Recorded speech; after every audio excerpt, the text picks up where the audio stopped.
we can only do so much by ourselves. When I started my detail business in 2020, it was around the clock, 7 days a week. I did do good numbers. I actually do better numbers when I got help. Standards aren't the goal to strive for. Standards are the bare minimum that you'll accept. That's what the bottom is. A lot of people aim where it's the opposite, where they aim for like, the goal is to try to get to the standard, but it's like, no, this is the bare minimum that's tolerated here, Right. is this. You'll know when God come and talk to you. It ain't, you won't even have to question it. He come talk to you just like a homeboy, because God give us free will. He puts us on the straight road, and then we choose to go left and right. You know what I'm saying? One of the things is raising your self-awareness and then knowing what to look for. Whatever you focus on, you'll find. A lot of people that have a lot of negative things happening in their life, typically they're focused on this bad thing happened and then this bad thing happened. Like their subconscious mind is listening to everything that they're saying. So it's focused on nothing but more negative, and it's attracting negative. What's up, everyone? Welcome back to the Free Game with Crack podcast. Today, I have B-Windham. Yes, sir. What up, world? How y'all doing? Man, how long have we known each other? Man, I say we go back to 2006, 2007. Yeah, a long time. Yeah, long time, man. You put me in the rap game in Lansing for sure. Yeah, for sure. Yeah, you was just, 17? I don't even think I was like just out of high school, like 18, 19, 20-ish. Kid from Hope High School. Yes, sir. Yeah. But yeah, as of today, you own Blessed Hands Auto Detailing? Yes, sir. How long have you been in business with that? Legally, I've been in it for 5 years. I've been detailing pretty much my whole entire life. Really? Yeah, with my dad. I actually detailed my first car probably at the age of 7 or 8 and got paid over $100-something doing it. Yeah. So that give you a taste of it? Oh, yeah. So it was cool. My dad helped out a lot, but yeah, that's who taught me that was really my first passion, not even knowing it was my passion. But, so some of the things I want to talk about is keeping God first. Yes, sir. To come up with entrepreneurship. Yep. Marriage, work-life balance, being a dad. Yes, sir. Yes. And I also want to talk about GMB TV 3000. Oh, yeah. Actually, that goes back. You actually made the hook, the beat and the hook. And I did. You did. You remember? You trained me. I was like, man, we got in the studio and you was like, hey, B, you got to remember GMB TV. GMB TV. Yeah. And the movie to move with. Yeah. Oh, so yes. you coached me through all that back in like 07. Man. Yeah. 07. That was basically a podcast kind of TV show I came out with before, or wanted to come out with before YouTube was just really getting started. People didn't even know it would blow up to like this. So I was a little ahead of my time, and yeah, you know what I'm saying? I think God slowed me down on that part, because if I would have kept on going and blew up from it, I wasn't ready for that. You feel me? As far as like mentally, I was still immature. The lifestyle, it would have been lovely, but yeah, people who be around me or been around me back then, they know. Like I would have, I probably wouldn't even be here today if that would have blew up like it was supposed to. Well, let's go back. So do you remember being in high school? What was your plan then when they would like go around the room and be like, what are you going to do when you grow up? Of course, either NBA or NFL. Yeah. Something like that. But the crazy thing is we got Harry Hill. If you're from Lansing, Michigan, you're familiar with Harry Hill. So they had programs there for like auto body, dentist, nursing, cosmetology. Yeah. And they had TV production. So when I first went to Hill, I actually went for auto body. Okay. And that was cool because like I said, I had a passion for cars early anyway. So I always loved cars no matter what. So But as I went through that class, I was just like, I don't know if I want to be doing body work. You know what I'm saying? I ain't really into that. So the first semester I did that, and then second semester I transferred into TV production, and I actually fell in love with. I was like, oh, this is sweet. So it was radio, and everything you do with production of TV. Okay. So yeah, that was sweet. And is that what maybe gave you the itch to start the GMB TV? I think so. Yeah, I believe so. I believe that would kind of put it in my heart like this might be your lane. You feel me? Did you ever want to be a rapper? Never. Or no, rap? No, I never wanted to be a rapper, but I always kind of wanted to be famous for some reason. Yeah. But not. I didn't want to be. I was cool if I was cool with the rapper. Okay. Like a hype man type. You feel me? I ain't never had to be the main, but if people knew me through somebody else, then I was cool with that. But yeah, never wanted to be a rapper though. Because I tell people there's a lot of different positions that are in the music industry. Yeah. But usually people that do any type of thing in the industry, at some point they started with the artist, or maybe they wanted to sing or wanted to rap, and then they tried it and it didn't work out, but then they found a different lane that worked for them. Right. So right. I'm surprised that you never wanted to rap. Yeah, I never wanted to rap. I actually, after meeting you, I did actually want to make beats at one time. Oh, okay. So I did. I was like, man, that's kind of sweet, because I'm a beat type of guy. So even far as like music today, I try not to listen to so much worldly music, but the beats are this hard. You feel me? So I try to find people online who would do a worldly beat, but talk about the right things, not the wrong things. Because you got to know what you put in your spirit. You start. You feel me? No. Start. So you know what I'm saying? That it's big. Bro, So. It's so hard for me because trap music is my come up, right? Right. And then now that I am more spiritual and I am intentional with, like you said, what I consume. Right. Bro, you listen to a Future Lil Baby for so many minutes, your IQ drops and like your frequency goes down and. Straight up. Nah, it's facts, man. Because even when we at the shop, the few people I got working for me at the shop, you know what I'm saying? I try to balance it so people are comfortable. So I don't try to hog the speaker. I try to let them listen to their music because, you know, I ain't going to act like I'm just some kind of preacher or spiritual. You feel me? Yeah. So, but I am a couple years older than both of them.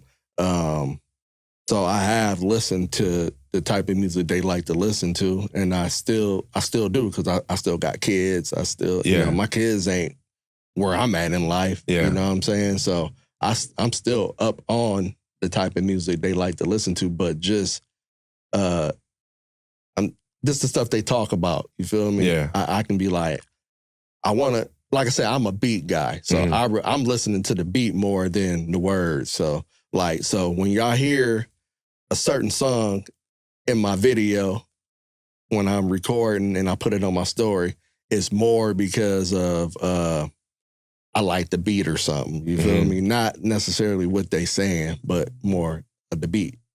So speaking of beats, yes, sir. A lot of my come up in the Lansing music scene was thanks to you. Appreciate that. This is MySpace days, almost 20 years ago. Yeah. You found me because you were friends with a local music artist. Yeah. Who was super talented. Shout out to Nizzy. Nizzy, yeah. He was that guy. Timeless music. Oh, yeah, for sure. I still bang his music to this day. Is it on Spotify? Spotify. And I know his Glassdoor album is on Apple Music for sure. I just listened to it like a week ago. I'm about to listen to it tonight. Yeah, I tried to find the mixtape that we did, RIP to Kaz. I think you and Kaz might have did. I know we recorded a lot with Kaz. Yeah. It was called This Is How I would have done it. This is how I would have done it. Yeah. It was my mixtape, but I wasn't the rapper. Yeah, hosted by you. So I was hosted by me. I was on my DJ Khaled talking spicy too. I wanted to go, man, I wish I could find that because the growth of that Brian and this Brian is crazy because we got another homeboy, L-Dog, Larry, and we was just talking about one of the songs that was on there. I forgot what beat it was, but he was like, man, that was it.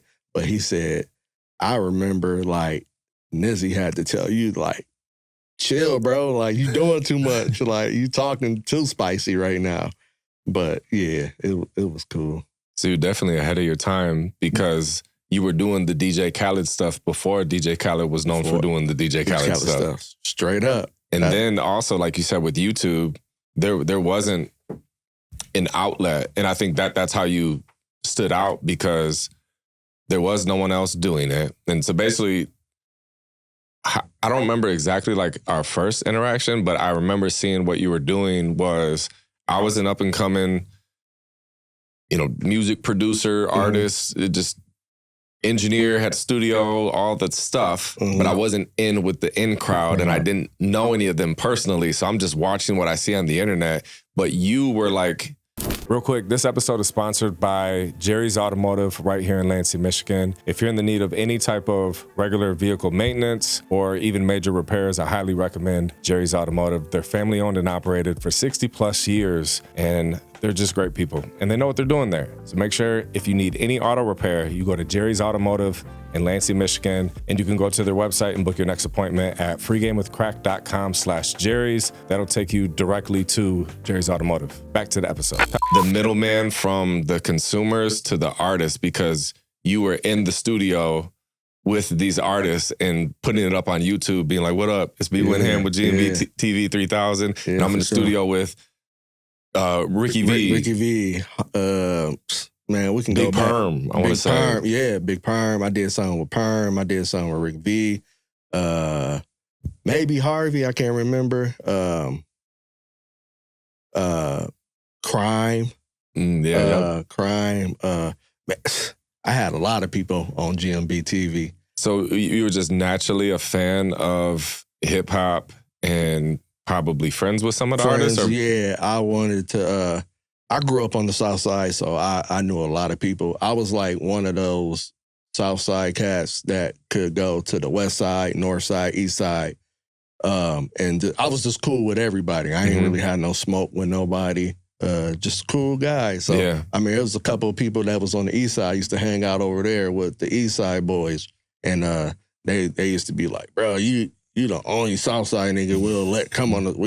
Y'all pretty boys. Y'all everything. That's all y'all do is hoop and look pretty, wear polos. But we mess with you though. You know what I'm saying? You about the only South Side dude that can come over here. Yep. So I was always cool with a lot of people. And then around those days, I was trying to tap in with anybody who really had motion, positive. I was still kind of on the hood type stuff, but it was more people who just had motion trying to do something positive. Like even if you rapping gangster, you still somehow, somewhat trying to do something positive. You know what I'm saying? So yeah, that's how that came about. I was like, we don't have nothing around here. I can't even remember some of the bigger outlets like out of New York that we used, like Smack TV or I can't even remember. But I'm like, we got talent here in the city. It's just nobody knows about. If they ain't talking about Magic Johnson or somebody like that, you feel me? Is really nobody knows about Little Lansing. Everybody, you talk about Michigan, it's always Detroit, and then from Detroit, it's Grand Rapids. Yeah. It's never Lansing. I think Lansing, we the capital city. Yeah. You feel me? So why not? Yep. Yeah. And I remember you coming to the home studio. Yeah. And then, I don't know whose idea it was, but at some point, you were going to do an album and I was going to do some beats on it. I don't know if maybe Lacoste was going to do some beats on it, but basically I told you, and you seen too, you're like, yo, the white boys got some good beats. Yeah. You seen I was a good person or cool. Yeah, for sure. I remember at the time I was like going through heartbreak and I would call and just like vent to you and you would listen though. Yeah. You gave me that space. That's crazy because to this day, even the dudes I got at the shop, one, I'm close with both of them, but me and one was talking today and he was just like, it's crazy because I try to tell people that has worked for me, like, you work for me, but I don't want to be looked at as like your boss. You know what I'm saying? You actually helping me grow my business. You know what I'm saying? We can only do so much by ourselves. You know what I'm saying? Like when I started my detail business in 2020, it was around the clock, 7 days a week. And you know what I'm saying? I did do good numbers, but I actually do better numbers when I got help. You know what I'm saying? The income is way sweeter than doing it solo dolo. But he was one of the guys was just telling me like, man, you so easy to talk to. And so I always had that kind of spirit where people feel comfortable telling me what they got going on. You know what I'm saying? Or like taking my advice. It's like safe energy. Yeah, safe energy. So yeah, I remember you was going through that little heartbreak. I remember sitting on the phone with you. Right, for hours. For hours, yeah. And at the time, I couldn't relate to heartbreak. I was breaking hearts. But you know what I'm saying? You just was always a genuine, you had a good spirit. You feel me? From the first time I met you. And I was just like, man, this white boy got some swag. Like, and I'm like, you sure you ain't never hung around black people? You know what I'm saying? And I went to whole high school, man. I'm like, and you was like real shy, kind of quiet, soft-spoken. And I started listening to your beats. I'm like, bro, you got it. Like, I don't know how we gonna get you out to the world, but people need to hear this stuff, yo. I remember sitting in your studio listening to beat after beat after beat. And like I said, man, it's I never wanted to be a rapper, but after being around you, I was like, man, I wouldn't mind trying to make beats. I even downloaded a couple of little apps on my laptop I was like, nah, I'll leave this up to Crack and Kaz. But yeah, I definitely wanted to get into beats after being around, you know what I'm saying, being around you. So yeah, you was always cool people though. Always, man. So yeah. I like how you said soft-spoken and quiet. Yeah. I remember you were one of the first people, because this is before YouTube and content or anything. Right. You were one of the first people to be around, and it might have been like the camcorders were like you could hit like this. It was. And I would know that you're coming to the studio, and I'm like, oh shit, like this is the guy that I watch on the internet that, you know, be in the studio with these artists. And I'm like, wait, he's coming to my studio today. And I don't think I had any, it might be some of the first early footage of me ever on the internet was with me. Was you, yeah. I think I did Lavish at your crib. Yep. I think I interviewed Lavish at your crib. Jimmy Flint for sure. Yep. Jimmy Flint for sure at your crib. Lavish and Jimmy Flint, I believe, at your crib.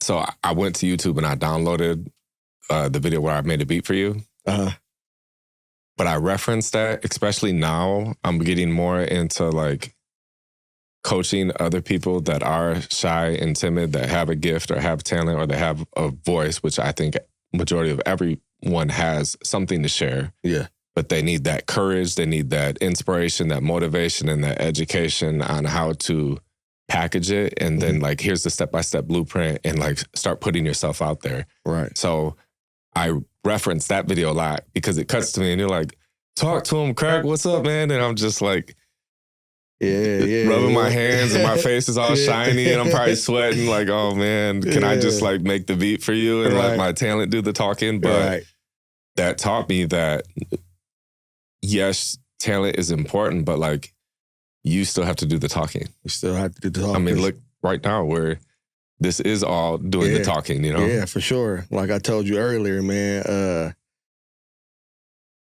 I interviewed you in 2007, 2006, now you really interviewing me in 2025. You feel me?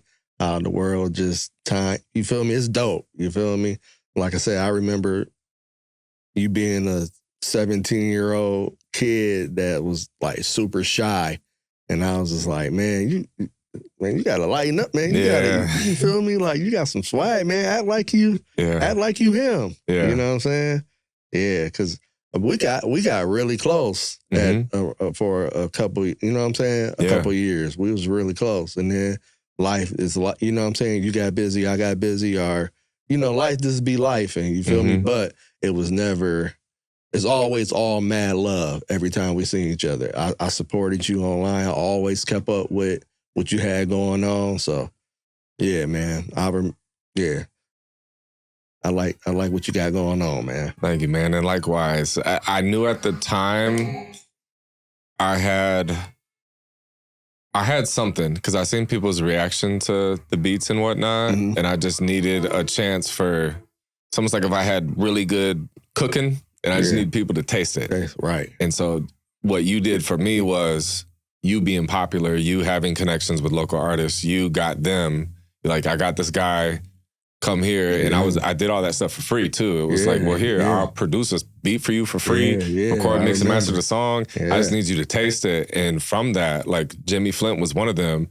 Jimmy Flint went on, and granted, this was maybe studio time was like $15, $20, $25 an hour or something like that. But he probably did 100 hours of studio time and a couple music videos. He might have been my second or third music video I ever did. Yeah. But and that was just one. But then you also did that with Nizzy and then Rick and then Lavish. And Lavish, shout out to Lavish, I probably did 200 hours of studio time with him over the next few years. But it was like, you helped me break through. Yeah. And I appreciate that. No, I appreciate that. Not knowing, I didn't really realize what I was doing for you or you know what I'm saying? I just knew a lot of people didn't know about you. You know what I'm saying? I mean, damn near anyone knew about me. That was the first introduction. Yeah. And still to this day, I don't know exactly how I found out about you. It could have been Nizzy, but I just remember even before I brought the camera to you, just pulling up at your crib and listening to your beats. And then I'm like, yo, I'm starting this thing called GMB TV, man. I want to have you on there. I interview. That was my first interview then. Yeah. And it's crazy because when I'm mad I did it, but it is what it is. When I first started in 2020, when I first started locking in with God heavy, everybody got a pass. But I went through and I deleted all my videos from GMB TV.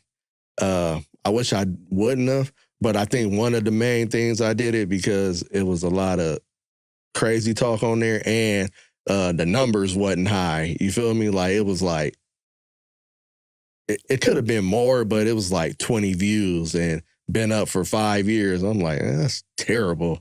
I'm about to delete this. And I just deleted. I remember I had a video where I went around the whole city to liquor stores, barbershops, studios, whoever I was cool with, and I had them do a shout out. Like, for instance, my guy D Wallace, he went to his barbershop. He was actually working at Mr. B's at the time. He got his own barbershop now. But Sonny P, he was one of them. The guys at Quickie, you know what I'm saying? And then at Quickie, that was a hangout spot for some reason. So you go in that parking lot, you going to see 10 or 20 people that you know. You know what I'm saying? So that was a good day for GMB TV to be out because everybody shouted me out like, hey, this is so-and-so. I'm rocking with GMB TV. And I put all that in one and came out. It was dope. That was one of the... I think that's one of the last ones I deleted. It might still be on. That one still might be on there. I don't know. I got to go on YouTube and look. But yeah, that's, I was a little ahead of my time. But like I said, I don't think I know I wasn't ready for the stuff that would have came. Like, far as being famous and just I wasn't moving right. You feel me? So at that time, you were working at a factory. Yeah. At what point did you start considering, like, I don't want to work at a factory for the rest of my life? What am I going to do? And start doing detailing, and then let's talk about that. Yeah, that was about 2019, 2020, right before COVID. Okay. Right before COVID. And you had a good job because you were at GM for how many years? Yeah, it was 16 years. It was a supplier. Okay. But we still made decent money, you know what I'm saying, with overtime. So I still. Because I'm saying, like, there's a lot of people out there. I remember the last time I had a factory job, I was 21 years old. Okay. So like 16 years ago. Mm-hmm. And I got a job temporarily to get my mom off my back. Mm-hmm. Mm-hmm. Just like, this place is hiring, this place is hiring, this place is hiring, this place is hiring. Yeah. At the time, I didn't have a kid. My car was paid for. Mm-hmm. I'm living at home with my parents. So like I could survive on maybe $500 to $1,000 a month. And I was making maybe $500 to $1,000 a month from selling a beat or doing studio time at the $20 here, $20 there. But I remember when I got that factory job, and back then this is like $10.50 an hour, I want to say. But the other people I got hired with, like that was it for them. And I remember them specifically saying things like, yo, in 90 days, we get 75-cent raise. Mm-hmm. And then after every 6 months, we get another 25 cents or something. And like, after 10 years, you get this. And I was thinking like, what? I'm working here for a certain amount of months just to get my mom off my back. Like, this is it for me. So knowing that like a lot of people would have been in that position, and then you have a home, you have cars, you have kids, you have responsibilities, they would have just stayed working there until they retire. Right. But you didn't. Real quick, if you didn't know, I offer a very limited amount of one-on-one calls. Whether you're feeling stuck or you just want personal help, go to crackhousestudios.com/call. Talk to you soon. Back to the video. Nah, I didn't, because I just knew, and it was, like I said, right before COVID, I went through life-changing, like, so we get ourselves in jams, and then we pray to God to get us out, or we want something in life, and then we pray to God, and then we say, well, God, if you do this for me, you know what I'm saying, I promise I'll straighten up. I promise I will give you more time. I promise I'll start going to church. I promise. And then he provides it, and then you might do it for a week or two, maybe a month, and then eventually you'll go back to your old habits. You know what I'm saying? And that's what it was. But this was like years of broken promises, years of promising God certain things that I didn't hold. Like he made a lot of stuff shake in my life where, you know what I'm saying, I'm like, only God could have made this happen. And I remember like praying for certain things that I know I shouldn't have got approved for. I got approved for, and making certain promises. And like I said, I did good for a while, but and then I would go back to my old ways. So I know, like a lot of people got habits, drug habits, smoking weed habits, or drinking habits. All that wasn't. I did all that before, but it was never a habit. My habit was women. Okay. You know what I'm saying?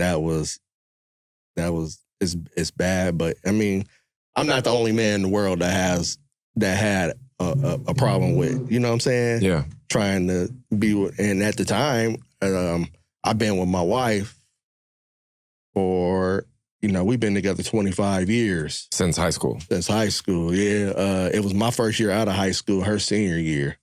You know what I'm saying? She was 18, I was 19, just turned 19 when we first started talking. The crazy thing is we actually met in 96 at the riverfront. I remember one of my homeboys was talking to her best friend, and my homeboy was like, man, know you like little light-skinned girls, man. My girl got a best friend.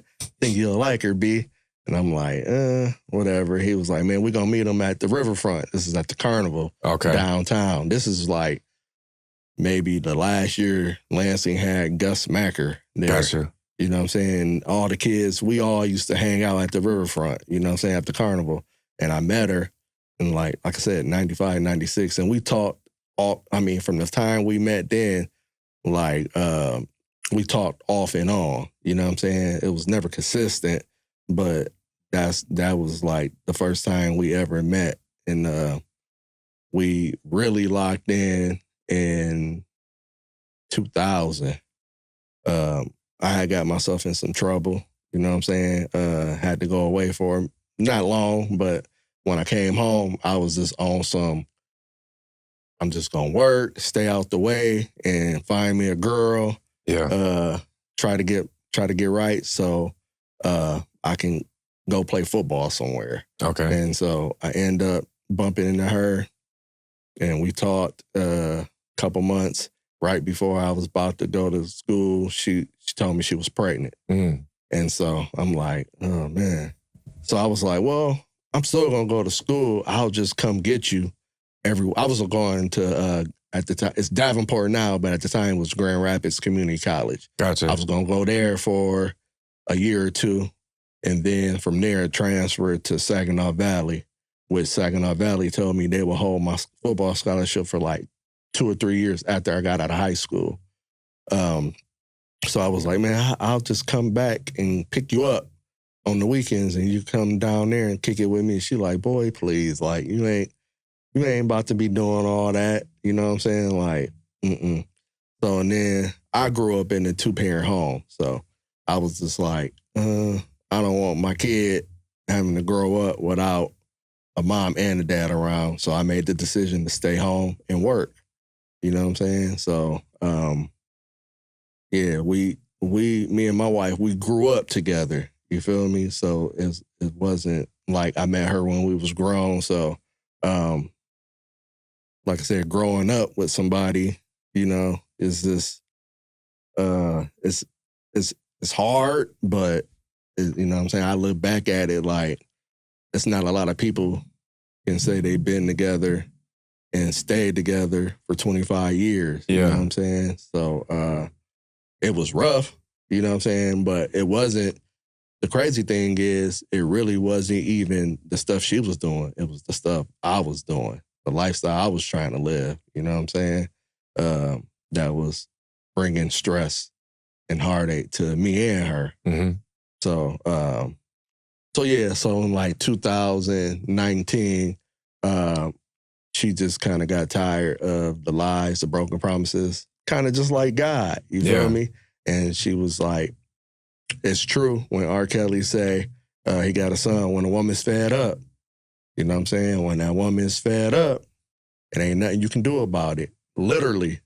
You know what I'm saying? It ain't nothing you can do about it. I thank God to this day because, like I said, everything I prayed for in 2019, he's been putting in my path slowly but surely. Like he told me, so me and my wife had bought a house in 2019, nice crib, you feel me? And I was in the backyard cutting down the tree she wanted me to cut down. And I just remember I used to ask spiritual people because I grew up in church. I was just going to ask, like, what got you into being spiritual in the first place or to even know to pray? Yeah, so when I grew up in church. So my mom used to force me to go to church. And so I had a mom who went to church and a dad who didn't go to church. Okay. So I used to always tell my mom growing up, like, why come I can't sit home with my dad? He don't go to church. He don't go to church. And she used to be like, well, your dad grown. So he's, he make his own decisions. But as long as you under this roof and I'm taking care of you, going to church. And I'm talking about vacation Bible school in the summer, hated it. Going to church every Sunday, singing in the choir. I hated all of it. Okay. But I didn't realize it was good because even when I always told myself, it's crazy. As a kid, I always told myself, as soon as I move out, I'm never going to church. Like, I'm just not going to church no more, period. You feel me? Like, it's not my thing. But I always believed in God. I always she taught me how to pray at night. I ain't gonna say I always prayed at night, but I always believed in God no matter what it was. Like, I just always felt it was a higher power. You know what I'm saying? So I never got away from believing in God, even when I was living the life I wanted to live and not so close to God. I always believed in God. You know what I'm saying? So I thank my mom for forcing me to go to church as a youngin', because I never got away from it. Like, even though I didn't go to church for a while, every now and then I would tell my wife, like, I think we're going to go to church Sunday. You know what I'm saying? Why? I don't know. I just feel like going. Yeah. I would go, and then I wouldn't go back for another 3-6 months. You know what I'm saying? Every now and then I would pray. Not every night, you know what I'm saying? And so fast forward to back to 2019, so I used to ask spiritual people back to that. I used to ask spiritual people, how do you know when God is really talking to you? Like, That's a good question. Yeah, I feel like he does come and talk to me, but I'm not for sure if it's really him or if it's just my imagination or my mind playing tricks on me. So how do you know? And the answer all the time was like, you'll know. Like, it ain't no doubt about it. You'll know when God come and talk to you. You won't even have to question it. Like, you'll just know. And I'm like, whatever. All right. So here we are in 2019. I'm in the backyard digging up a tree. And all of a sudden, like, I can't move. I can't, like, and something comes to me like, hey, and here's the thing about God. He'll talk to you just like how me and you talking. Yeah. It ain't like, oh, like, thou shalt come to you. And nah, bro, he come talk to you just like a homeboy. You feel me? Like, so, like, he talking to me as like, he just one of my big homies. Like, yo, what's popping? Like, I'm picturing it right now. Yeah, we got to talk, homie. And so he like, you wanted to know when I'm talking to you? I'm here. We're about to talk. And when we get done with this conversation, you got a decision to make. And so how I knew it was God, man, he was taking me back to stuff that it's no way I could remember. Like, on my own, I would never remember that place in my life. And like, he was like, you remember this? Well, and I'm like, damn, I do remember that. You remember this? Fast forward. You remember when you was a kid and you got caught stealing that quality dairy and you begged me not to let your dad find out because you know your dad didn't play? You know, just little small things, and like, it's just stuff that I know I wouldn't remember. Like being inside a credit union, bad credit, but praying that I get approved for a car loan that I know I shouldn't even got approved for. Boom, got it. You know what I'm saying? No cosigner. Got it. You know what I'm saying? Like, so he was breaking down all this stuff. And so after we talked, he was like, now here's what you got to do. He was like, pray right now. Pray for something that you want. And he was like, with patience and time, I'll make sure everything you pray for come to light. But you have to put in the work. You know what I'm saying? You have to, because God give us free will. You know what I'm saying? He puts us on the straight road, and then we choose to go left and right. You know what I'm saying? Some people do that their whole life, and then they finally get it right. Nobody's ever perfect, but you get it right where you know what I'm saying, your blessings is coming, you feeling the presence of God. You know what I'm saying? So he gives us free will to make our own decision. He not going to make you make the right decision. That's up to you to make the right decision. That's why he give us free will. But every right decision, I believe every right decision comes, a blessing comes along. You know what I'm saying? And I'm only speaking on my life. Yeah. What I've been through and how God's moving in my life. I'm not perfect. To this day, I'm not perfect. But when I do make mistakes, you know what I'm saying, I pray on it. You know what I'm saying? I ask for forgiveness. I don't make mistakes like I used to. I used to. Yeah. You know what I'm saying? Let's be stupid little small mistakes. You feel me? Like, damn, I shouldn't have done that, or I shouldn't have said that, or, you know what I'm saying? Little small mistakes. Nothing like that's detrimental to what I got going on. You know what I'm saying? But I prayed for to like start a business. I was tired of working for somebody, because I'm like, we go to work every day and we make somebody else a millionaire. Like, we sit there and have to ask to go use the bathroom. You get, if you lucky, you might get a 30-minute lunch. But I think even when I was in the factory, I think our lunch was like 24 minutes, 25 minutes or something. It wasn't even a whole half an hour for sure. Yeah. I just can't remember.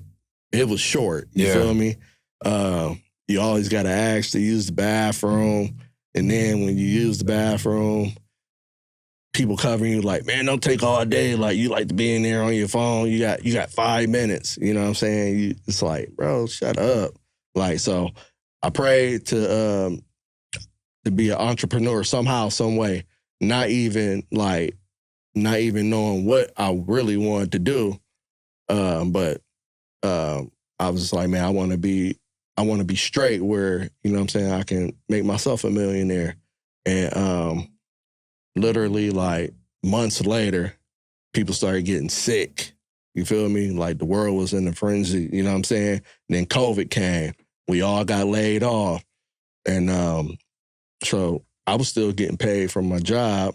And I'm sitting at the crib one day. I'm like, man, I'm getting bored. I'm about to post on Facebook. I'm about to start detailing, just because it's something I know I like to do. I'm just going to do it. You know what I'm saying? Like, I posted it. A couple people hit me. Detail somebody's car. How did you know what to charge? I didn't. Do you remember like what you did at that time? I did. I remember charging anywhere from, the most I charged was $85. Okay. I know that. And how did it feel asking for $85 at that time? It was scary, because I didn't know if somebody would take that. Yeah. You know what I'm saying? And I'm like, it's like not knowing your worth at the time. Not knowing my worth. Yeah. But not knowing what I know now. You know what I'm saying? I knew how to clean a car, but I didn't know how to get in all the cracks and crevices, like in between the armrest. And I didn't know that. I was just doing open areas, all the areas that you can see. And I remember the reason why I know that much, because I was detailing, fast forward a little bit and then we'll go back. I was detailing for a certain car lot, and the owner, he was like, man, you sweet, but you don't never get in between the armrest and the carpet right there. And I'm like, I didn't know I had to. You know what I'm saying? He was like, yeah, that's part of detailing. So I started doing that. Then, like I said, went back probably, and even then when I put it on Facebook, that wasn't even the first price. Like, the first price was like maybe $50, $65. Mm-hmm. You know what I'm saying? For a full detail. I mean, I'm talking about scrubbing carpet. This is like, but I was like, man, I like it. So I ain't, you know what I'm saying? Right now it's just an extra $50, $65 I'm making. Yeah. So maybe like the first week, I did a car, took pictures before and after, posted it on Facebook, like, yo, I just did this. If you're interested, hit me up. Like, the first week, did one car. Second week, maybe booked like 2 appointments. Yeah. And then like the third week, maybe like 4 appointments. And you're still laid off? I'm still laid off. I'm still laid off. It's crazy, because this is like, people know the story, but they don't know the story. You know what I'm saying? They're going to know now. They're going to know now. Yes, let's go. It's crazy. So by the time I had to go back to work, I was like booking maybe like at least 5 to 6 appointments. I had an appointment probably every day of the week that I could have did. And then I had to go back to work. Mm-hmm. So went back to work. COVID is we gotta wear masks. It's hot in the factory. And then at this time, I'm really locking into God. How and why? Huh? How and why? Like what led to it? Well, just because everybody think it's crazy because I heard this before too. Everybody think I started locking in with God because I got caught cheating. That wasn't the reason why I started locking into God. The reason why I started locking into God because I was tired of being unhappy. Mm-hmm. You know what I'm saying? Like, I lived the life of trying to prove to the world like I'm some kind of big shot. You feel me? And like when you live that life, I mean, you could be a big shot and you can't be a big shot. I don't know what you are, but it's not a happy, to me, it wasn't happy. You know what I'm saying? Trying to keep up with the Joneses, living check to check, just trying to be somebody you really not, God didn't want you to be. You know what I'm saying? You living in a purpose that ain't God's purpose for your life. And so you forcing a lifestyle that is making your lifestyle unhappy. You know what I'm saying? So that's the most of the reason why people think I locked in with God because I got caught cheating. That wasn't it. I was basically tired of living the way I was living. And I knew, like I said, because I always stayed locked in, always stayed close to certain pastors. And I had a certain pastor who passed away, Pastor Jesse. He was the head pastor, one of the head pastor. Well, yeah. Him and his wife ran the church, Rivers of Life. You know what I'm saying? But I think he was the head pastor. She might have been the assistant pastor at the time. Me and him, we got really close because our sons played basketball for the same organization. And so Pastor Jesse was like one of those pastors where he been through some stuff. You know what I'm saying? Like, and that's the kind of pastors I like to lock in with. Like, I like a pastor who actually been through something in life that always wasn't a pastor. Yeah. You know what I'm saying? Because I just relate to that more. You know what I'm saying? And I used to hear stories about how he used to live before he started pastoring. And then me and him used to talk about it. So when I started locking in to God, I could have went back to the church I grew up in, which was Friendship Baptist Church. But me and Pastor Jesse, I always told him, I don't know when, but when I start locking back in and going to church, I'm going to be coming to your church. You know what I'm saying? And he wasn't one of them pastors that always, when he see you, like, hey, when you going to come to church? Okay. You know what I'm saying? Nah, he just, how you doing, B? You know what I'm saying? Every now and then he'll be like, hey, I'm still waiting for you to show up on Sunday morning, brother. Yeah. You know what I'm saying? Every now and then, but he didn't force it on you. You feel me? And so when COVID kind of first started, and like I said, by then my wife had got to her breaking point where she was just like, bro, this ain't it. You feel me? Like, you doing too much. You know what I'm saying? And she had got to her breaking point, like I said. So I was like, I need to make a lifestyle. I just need to change. You know what I'm saying? If it ain't for her, just for myself. You know what I'm saying? And so with that change, and like I said, I'm not saying I was like one of the most poppin'est dudes out here, but I was super, you know what I'm saying? A lot of people knew who I was. So I don't care what people say. People watch my lifestyle. Mm-hmm. You know what I'm saying? You know what I'm saying? Either good or bad. However, they pay attention. They're watching. They watching. They might not say they watching, but they watch. You know what I'm saying? So when I first started like locking in, I would post a lot of spiritual stuff. Like my brother would be at the barbershop. People would be like, yo, what's up with B? Like, he in the church now? Like, oh, you know what I'm saying? He ain't about that life. You know what I'm saying? He you know what I'm saying? He'll he'll go back because that's what people used to. Yeah. Like, especially like a lot of my homeboys that was real close with me. The crazy thing, Crack, is like a lot of my close friends, like I really only got one close friend I really talk to every day now. But like, How many did you have before? Man, it was a crew. I mean, I never had a big crew, but it was like 5 of us that hung tight. You feel me? And like, it ain't no beef with us. It's just, you know what I'm saying? Everybody grown. Everybody got married. People got kids. People working, moved out of the state. You know what I'm saying? It's just, life is life. And so it ain't no like, we beefing or we hate each other, because when we do see each other, it's always, hey, what up? You know what I'm saying? How's your wife? How's the family? Or we might catch up on each other on social media. Yeah. You know what I'm saying? So it's just, when you start growing, you know what I'm saying? You're not growing if you doing the same thing in your 40s that you was doing in your 20s. You know what I'm saying? Sure. Like, that's not growth. Like, hanging out, smoking weed, going to the club every weekend. If you did that at 21, you're doing that at 41. You feel me? I mean, it eases his own. I'm not knocking nobody who still on that type of time, but that ain't the type of time I wanted to be on no more. I just seen that life wasn't it for me. Yeah. You know what I'm saying? So as I started locking in with God and trying to change my lifestyle, I was trying to tell my wife, like, you know what I'm saying? I'm finally growing into who you really wanted me to be, but now you like, nah, I don't really want you no more. Like, it took you too long.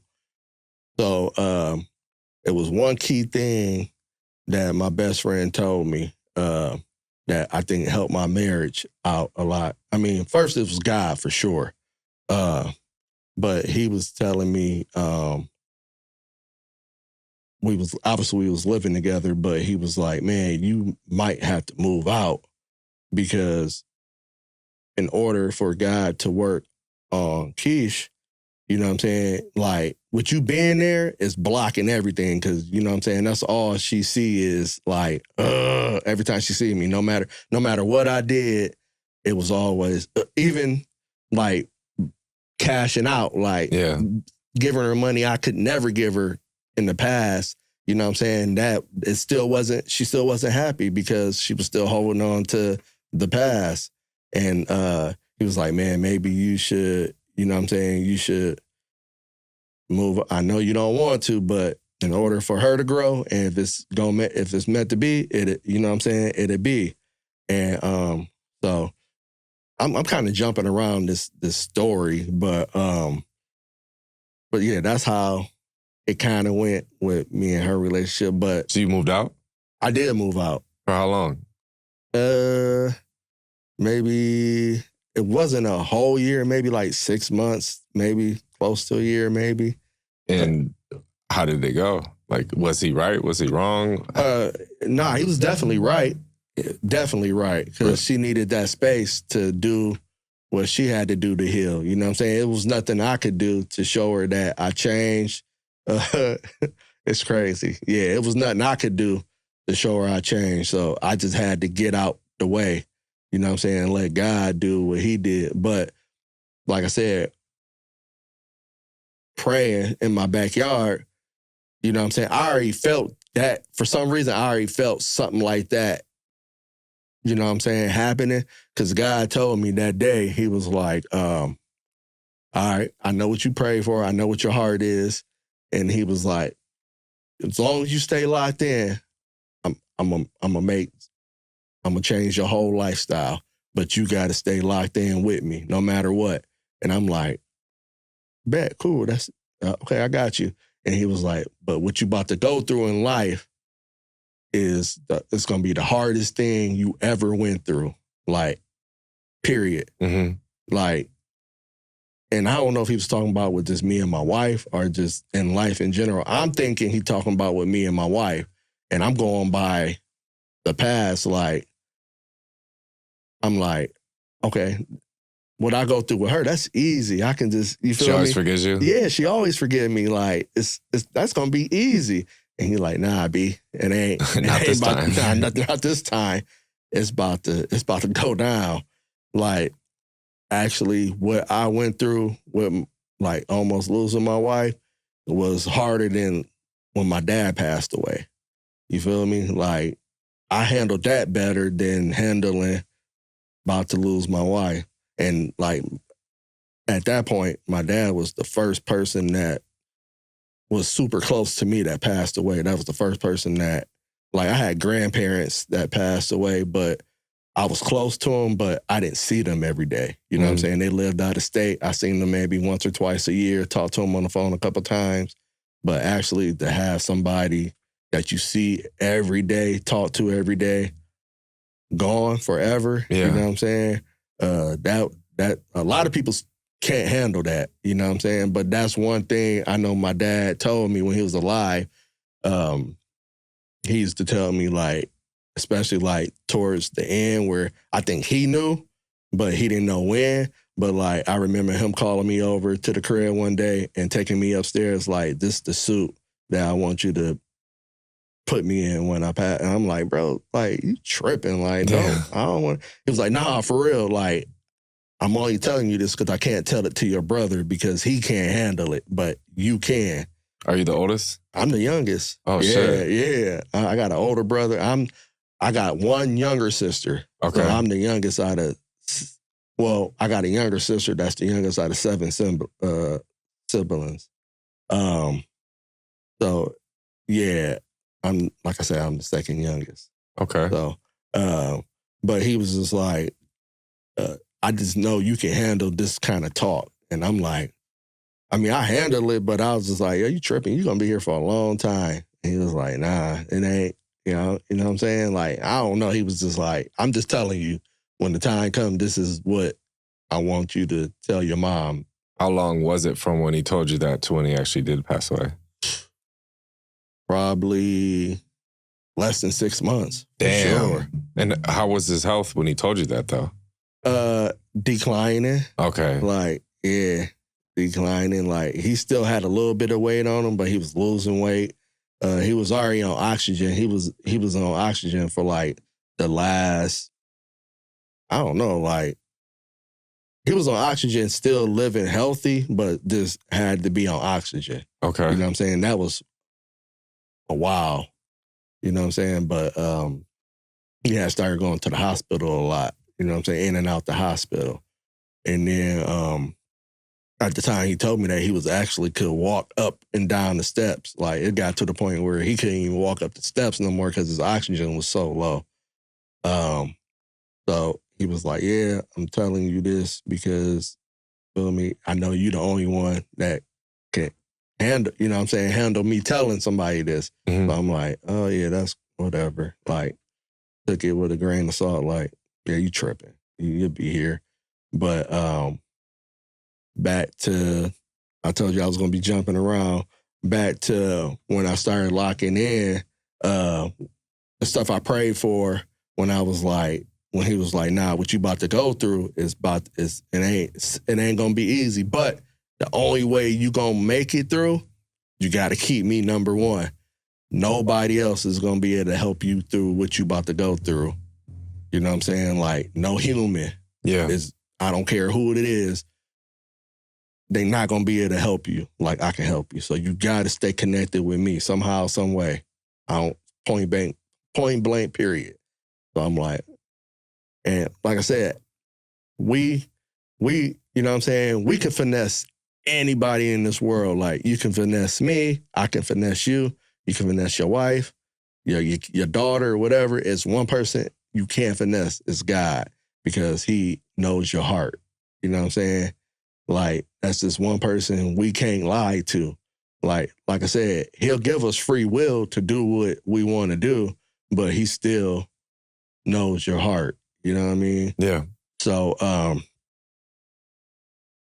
was just like, all right, let's go. And so I started locking in. It was time to go back to work. Mm-hmm. Went back to work for like a month and a half maybe. And I'm like, man, this ain't it. You feel me? Like, on top of all the stress of me trying to not have my wife leave me, you know what I'm saying? I'm stressing. Like working in a factory is stressful enough. It's like a big high school. Everybody talking about everybody.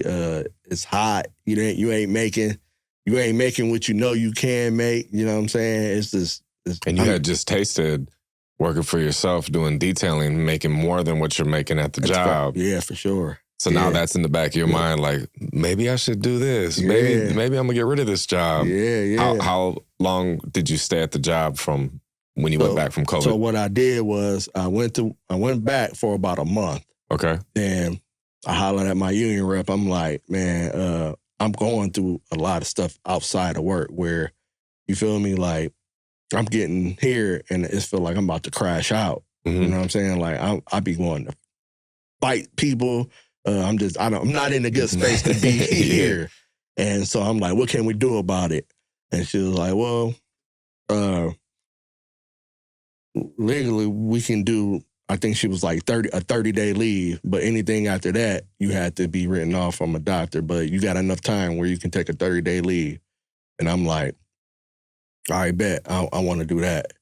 So, what were you thinking though? Like when she said a 30-day leave, what was your thought process on like, okay, during them 30 days, here's my plan? That's my plan. Yep. I'm like, okay, I got 30 days to see what I can come up with this detailing thing. Yeah. 30 days to see if I got to come back to this factory. In 30 days, crack, like I had motion. Like I said, I already had motion going into like going back to work. Maybe doing about one detail a day? One to two details a day. Okay. 1 to 2. For sure, one Monday through Friday. And Gotcha. Really, if I wanted to, Sunday through Sunday, if I wanted to, you know what I'm saying? But I felt like, man, I need to have a couple days off. So I'm like, okay, I'm going to give myself 30 days. But I'm also thinking like, okay, I'm also going to have to figure out what I can do in the winter because all these people that's hitting me up in the summer are nice weather.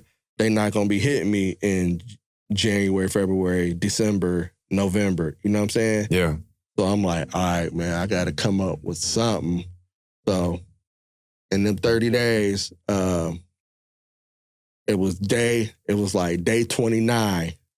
I'm sitting on my porch praying. And I'm like, well, God, it's Sunday. Supposed to go back tomorrow? Yeah, I got to go back tomorrow. Like, what's the deal? You know what I'm saying? Like, I feel like I can make this happen, but I'm not for sure if I can make this happen. So what should I do? You know what I'm saying? And like, by then, me and Guy got a super dope relationship. You know what I'm saying? He like, well, son, all I can tell you is you have free will. If you want to keep struggling, being stressful, working for somebody else, go back to the factory. I'm not going to hold that against you. You know what I'm saying? We can still stay locked in. You're just not going to have that freedom you urging, you want. You know what I'm saying? I'll still look out for you. But he was like, on the other hand, if you have a little, and it sound, like I said, man, this sound crazy because you hear this a lot where you'd be like, that's all you have, a little mustard seed full of faith. Mm-hmm. Like, not even the whole seed. Like, he was like telling me, like, you don't even have to have the whole mustard. I don't know if a mustard seed is small, little. Yeah. He like, Brian, that's all you got to do is have a piece of a mustard seed, a corner. Just have it, a little faith in me. Don't go back to that factory. I'm going to make sure you straight. And then by this time, I think I'm like early 30s or something. And I'm like, all right, God, I ain't gonna go back. You feel me? I'm gonna see what happens. Cause my faith, I do got faith in you. I do believe in you. And I done seen people who have locked in with you. Mm-hmm. I done seen how they live. And I want to be on that side. Let me ask you this. Compared to what you were making in a month at the factory to that 30 days of doing detailing, was detailing more than the factory, or was it close, or was detailing less? It was close. Close. It was close. So you had proven to yourself, I can make about what I make at the factory. On my own. I enjoy this better. Peace of mind, yep. I enjoy it. Like I said, I enjoy it. You know what I'm saying? Yeah, so I'm like, I ain't going back. You know what I'm saying? So I was just like, all right, I didn't call the factory. I didn't tell them. I just didn't go back Monday. Yeah. So here it is, Monday, Tuesday. I already basically had appointments set up that whole week. And so here it is. Work did what I did Monday. Tuesday, I had a homeboy who worked at a car lot. And he was like, yo, he hit me. He inboxed me first and was like, let me get your number. So I gave him my number. He called me. He was like, you still detailing? And I'm like, yeah. And he like, man, I was telling the owner of the car lot I work for about you. He wanna see what you can do. You know what I'm saying? You want to come up here and grab a whip? And I already know he gonna like your work. You know what I'm saying? Because I see it all the time. And he was like, man, just come give it a shot. Yeah. So I go up there to that car lot, grab the car. It wasn't like, at the time, it wasn't the worst car I ever cleaned, but it was in bad shape. Took it to the crib, because at this time, I'm detailing at the crib in the garage. I didn't have no name or nothing. I was just detailing. Yeah. And so did that car, took it back. He looked at it and like, okay, how much you charge? And I'm like, he a car lot, so he probably got a little bit of bread. Yeah. So I'm like, man, $85. And he like, $85. I'm like, yeah, $85. He was like, why you so cheap? I'm like, damn. I've been there. Yeah, I'm like, damn. I said, well, I don't have overhead, you feel me? I'm just doing it in my garage right now. Yeah. And I'm like, I don't know. I think 85 is a fair price. He like, all right. He like, hey, you charge me 85. He was like, you'll never have to worry about work. Like, every time you bring a car back, you'll take a car. Every time, no matter what. If you keep it at $85. I'm like, all right, bet. So I go, and I'm like, damn, man, God. I already know God is real, but I'm like, this is on like the first week? This is the first week. First week of not going back to work. This is like, I was supposed to go back Monday. Yeah. I met him Tuesday. Hell yeah. And he told me, like, every time you bring a car back, I got you. So I'm like, damn, that's straight. And this is crazy, man. So Wednesday, Thursday come. I get another phone call to go meet with another owner at another car lot. You know what I'm saying? I talk to him, take one of their cars to the crib, do that. Same thing, do it, take it back. He like, how much you charging? I'm like, now I'm kind of hesitating, but I still don't trust myself. So I'm like, $85. So I'm like, man, 85 times 2. If I do that twice for this lot and that lot, yeah, you know what I'm saying? Add that. I'm like, now I'm making more than what I was making at the factory a week. You know what I'm saying? Because I'm just trying to do the math a little bit. And he like, if you charge that much, man, every time you bring a car back, you'll have a car. He was like, matter of fact, if you find, with that price, if you find somebody that'll help you drive, you can come get 2 for 1. So every time you bring back 1, I'll give you 2. And so I'm like, bro, this, like, God ain't, like, straight up, like, in 1 week of me not going back, like, 1 week of God coming to talk to me on my porch of me supposed to go back to work, that next week I get, it wasn't written contracts, but it was verbal contracts. They both, and these are the owners to these car lots. So they like, it's nobody above them. And they both telling me like, every time you bring a car back, you good. Like, we got something. Like, you won't run out of work. So I'm like, I get to the crib and I'm thinking like on a Friday, I'm like, yo, God is real. Mm-hmm. Like, I already knew he was real, but this is like confirming it. Like, really, that's all you really have to have is a little piece a mustard seed of faith.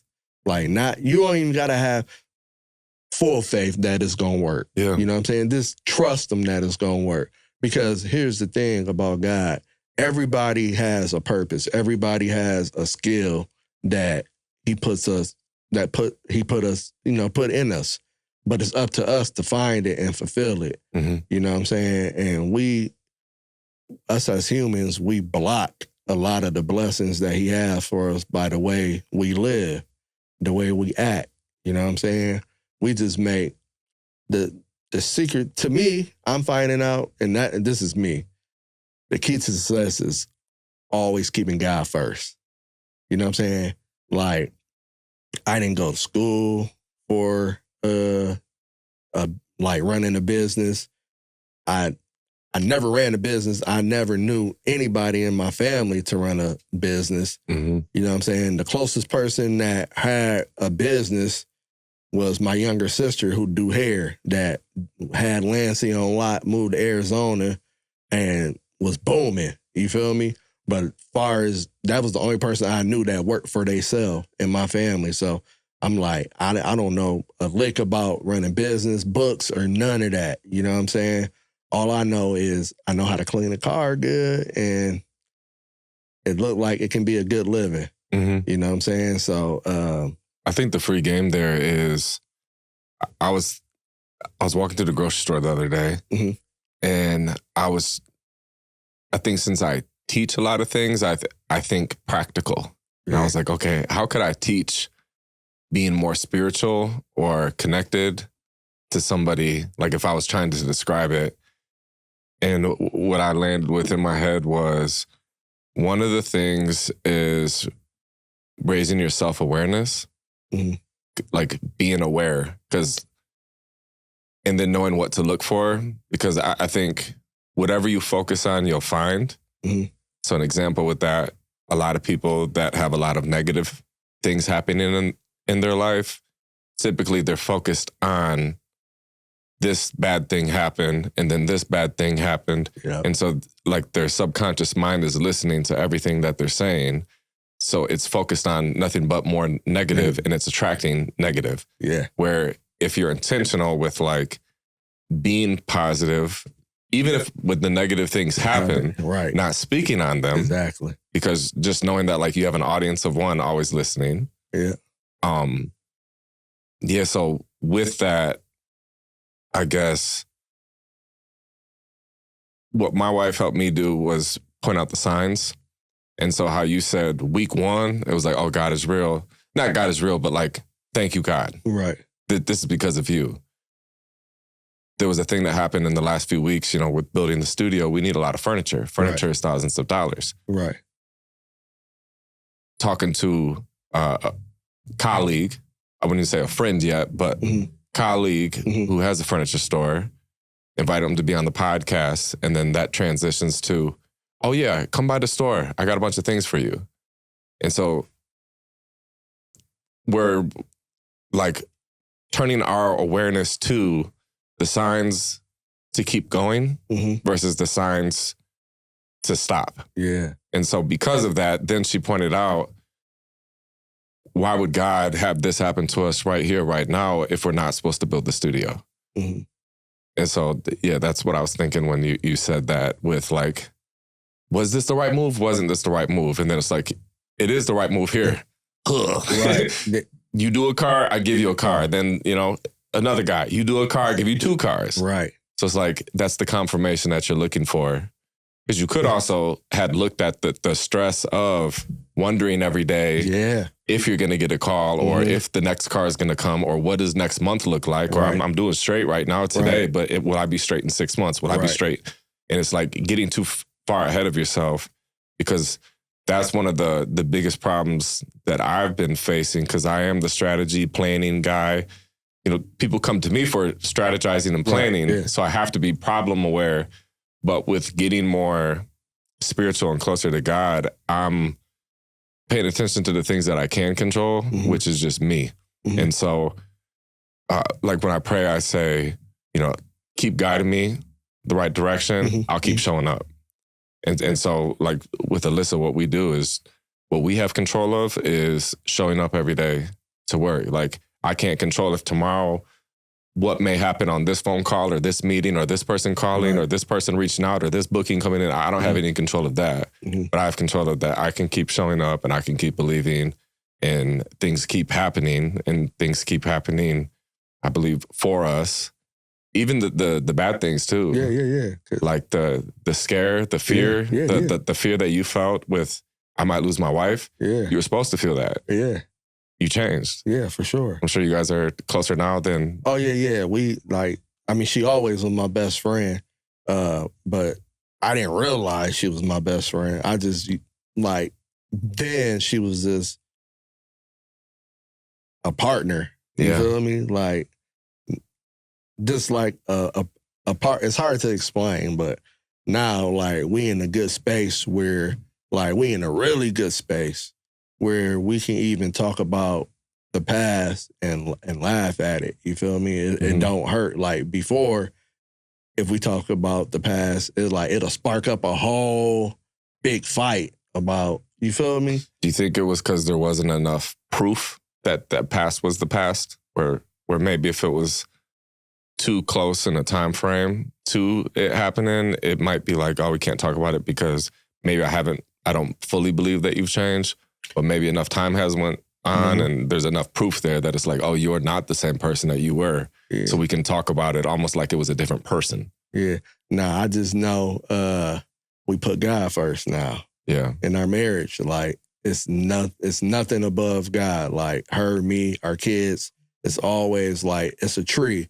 God, husband, wife, kids.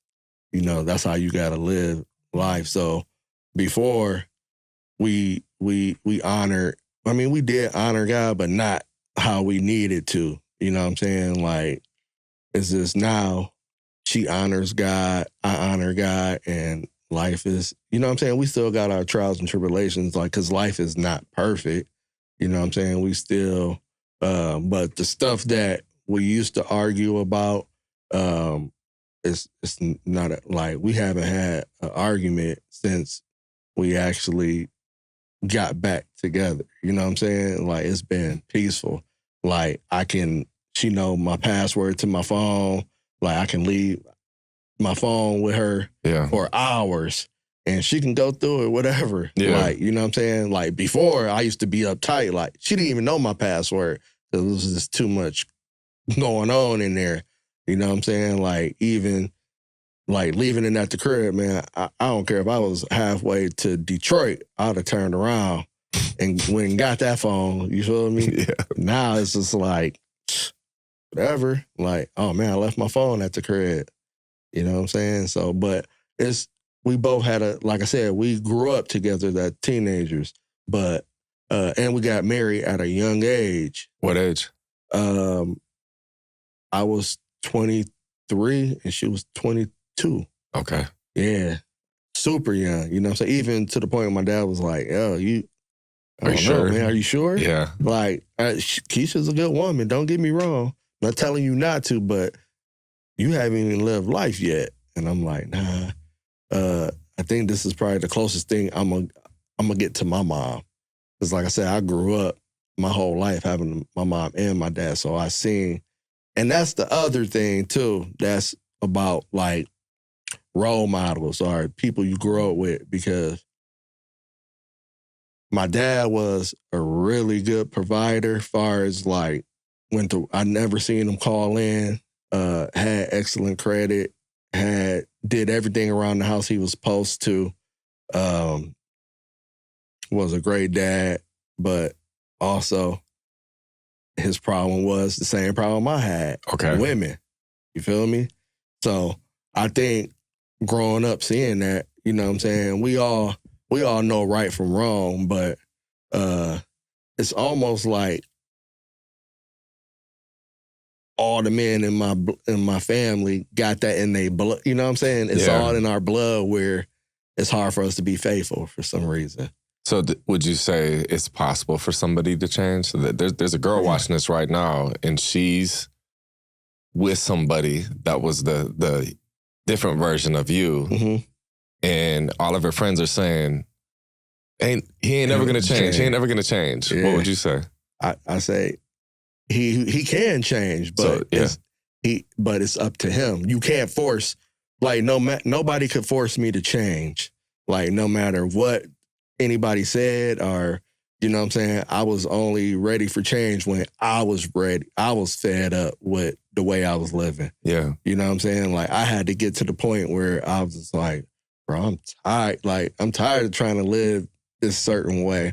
Like, it's not even fun no more. It's stressful. It's not, I know I can be ahead of life way more, but I'm blocking all my blessings by living the way I'm living.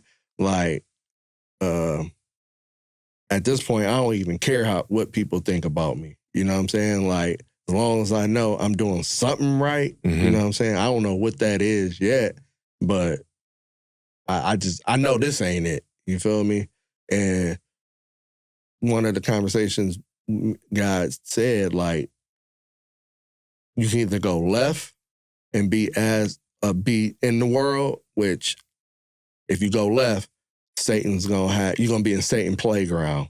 Like, I'm not gonna say you're gonna die or go to jail, but if you choose to go left, I'm really washing my hands with you now. And then if I take you back, it's gonna be hard for me to take you back. Because God is a forgiving God. He does forgive, but he also is, he will wash his hands with you. You know what I'm saying? And so he was just like, if you go left, then it is what it is. I don't know what's going to happen to you. Yeah. But if you come right, everything you pray for with patience and timing, I'll put in your life. And that's the thing. I never even had patience. Like, I got a friend that always used to be like, bro, you got no patience. Like, whenever a pair of new shoes come out, you got to go get it. You don't have to go get it the first day it drop. Or if a video game come out, you got to have that video game. Where, like, I'm not even paying my board and water and light on time because I got the game. I got the game. I got the game now. And the shoes. Yeah, I got the game and the shoes. Yeah. You know what I'm saying? Board and water and light might be cut off when I get to the crib, but hey, we good. But you know what I'm saying? Like, it's just. So what advice would you give to somebody that's living like that right now? You can change. Yeah. If you tired, you know what I'm saying? But it's the podcast is called Free Game with Crack. Yeah. We can only give the game, you know what I'm saying? We can put it out there in the world, but until that individual is ready to change, you know what I'm saying? Like, really ready to change, they can say, like, you know how many times I done told somebody I was going to change. Years of changing.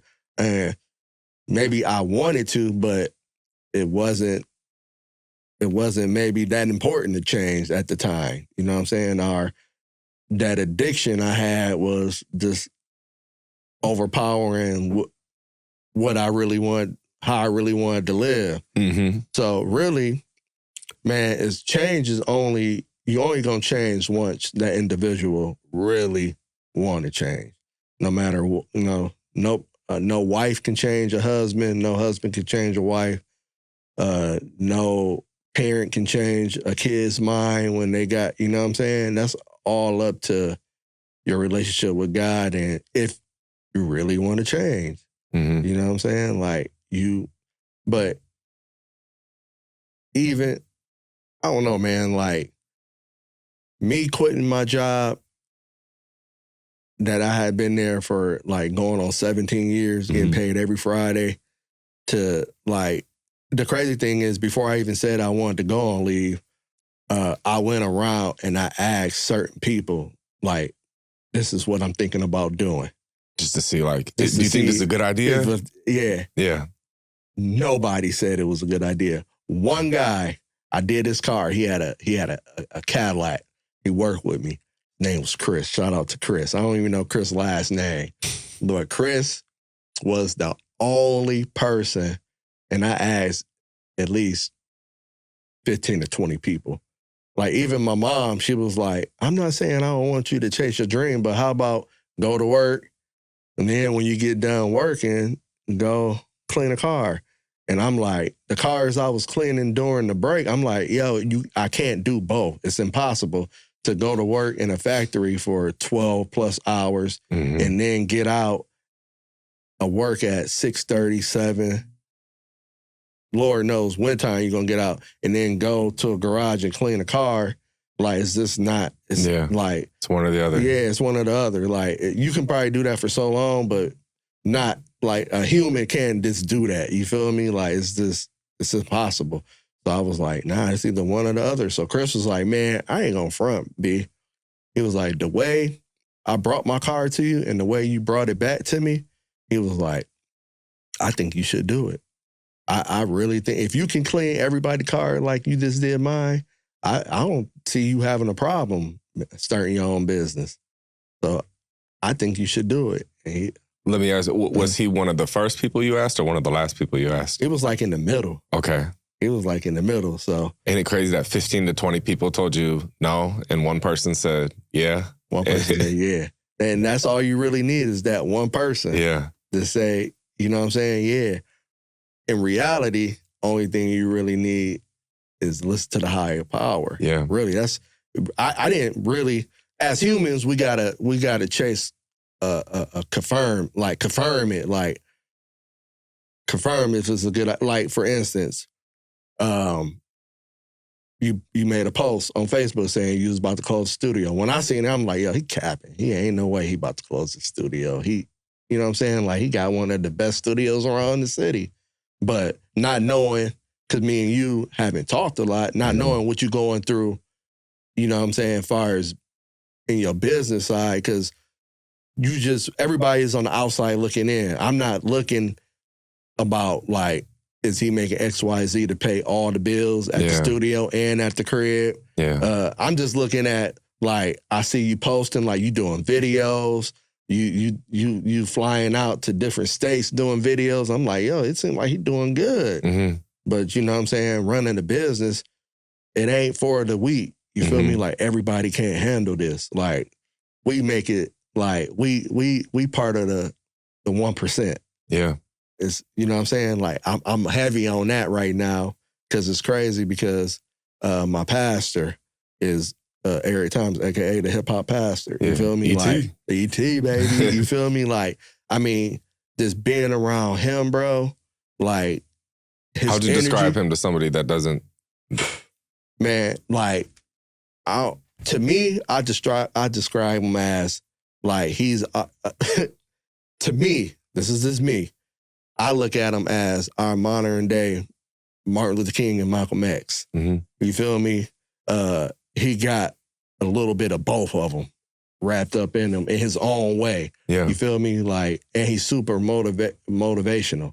You know what I'm saying? That's he's a pastor, but his side job is a motivational speaker. Yeah. I mean, just the energy, bro, like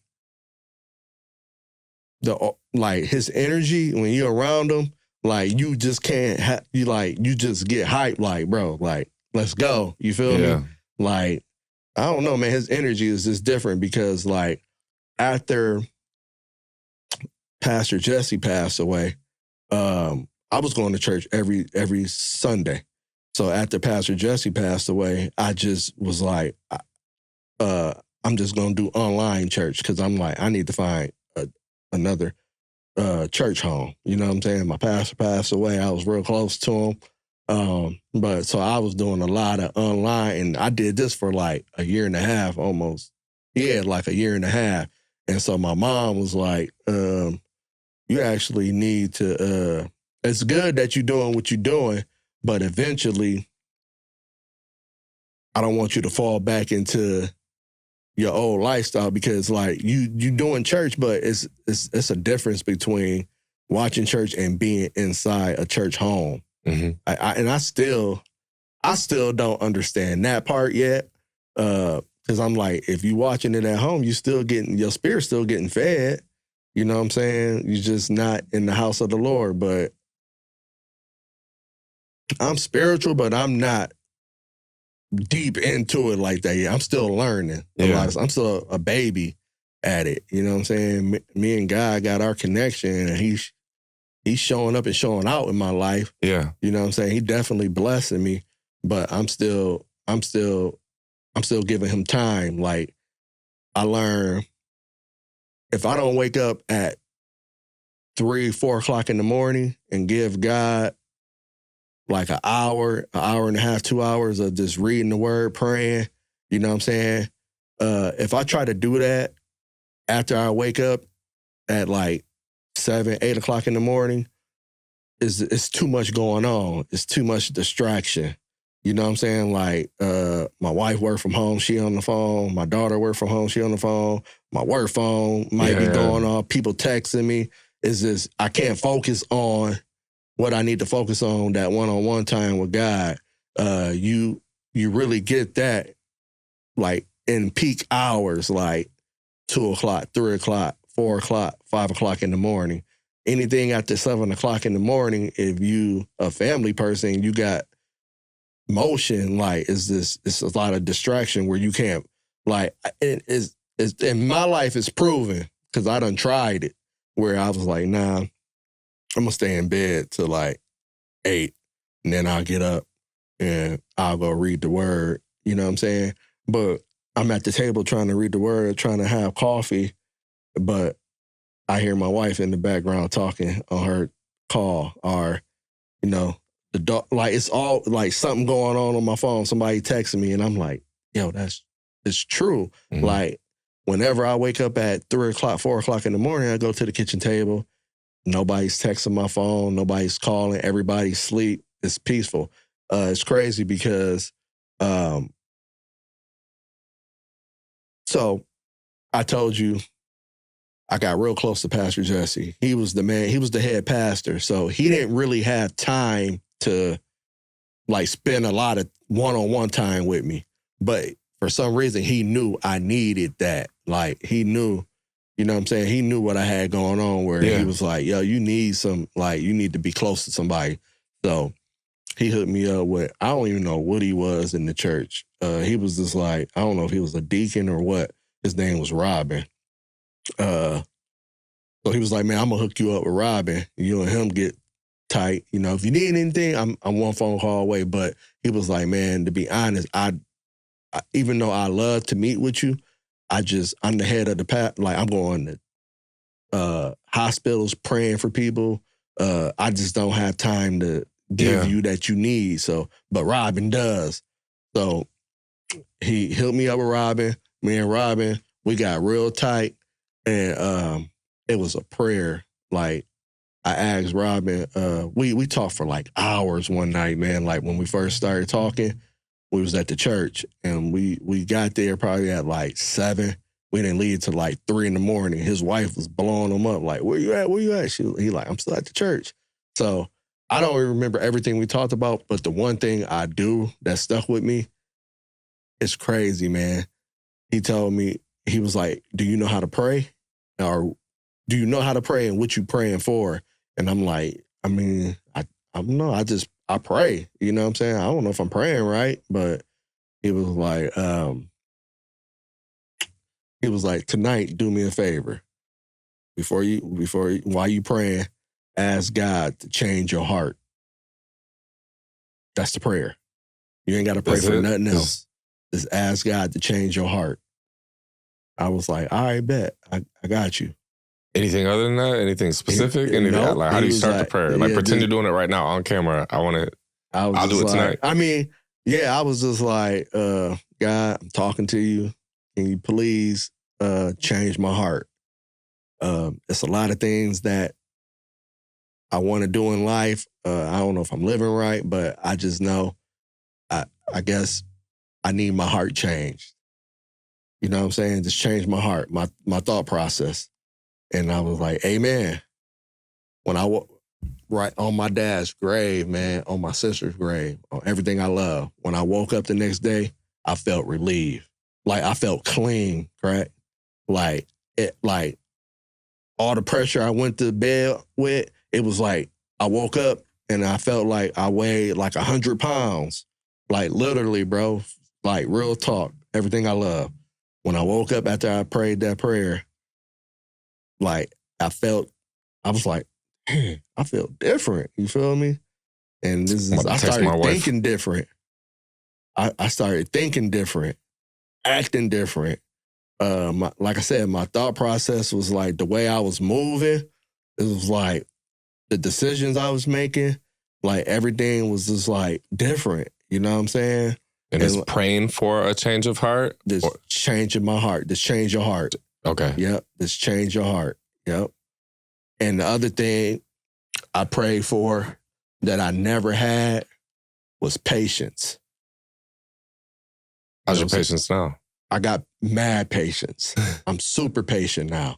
Before, no patience at all. As far as like wanting stuff, like if I wanted it, I had to have it no matter what didn't get paid.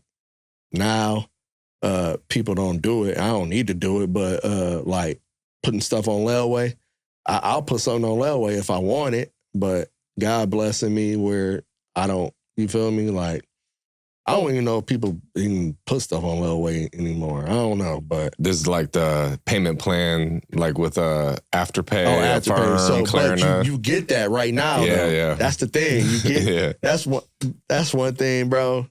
That's a lick. You know, not for us who got to make the payments, because it's crazy. Because once you get so the camera, Mm-hmm. that might cost $3,500, Mm-hmm. $4,000. And that payment for that might be $250. I don't know. It's Afterpay is like what, every other week? It's not even once a month. It's like a couple times a month, I think. Yeah, I think every 2 weeks. Every 2 weeks. So you got to pay $250 every other week. So after you get it, you using it, you like, bro, I don't even want to pay for it no more. But every other week, that $250 got to come out your account. You know what I'm saying? I don't know. I just rather save. That's where my patience come in. Because right now, I did Afterpay one time. It was for some airline tickets for me, my wife, and my son. Yeah. We went to spring break or something. This is his going to a senior year. That's how I paid for our airline tickets. And every other week, that payment, I hated that payment. And it seemed like it took forever to pay it off. And the crazy thing is, when you living for God and you put God first, like, I noticed the money coming out, but I never, even though I hated the money coming out, but I didn't miss it. You feel me? Because every time it came out, something was going in. Yeah. You know what I'm saying? But that's the lifestyle you live when you put God first. You know what I'm saying? Like I said, man, us as humans, and change, you only gonna change when you ready to change. Mm-hmm. You know what I'm saying? But for me, I know for sure, like,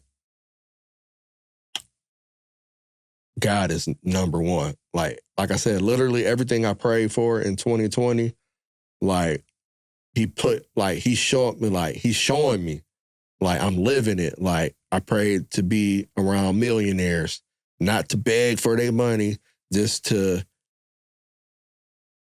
see they hustle, see how they started, see, you know what I'm saying? Here it go. And I prayed for that in 2019, 2021. He put me around the number one motivational speaker in the world. Mm-hmm. You know what I'm saying? Like, literally locked in with him where I can FaceTime him right now. You know what I'm saying? He busy. I don't know what he doing, but I can you know what I'm saying? I got his number. I can pull up at his crib. You know what I'm saying? Like, he's just one phone call away. You know what I'm saying?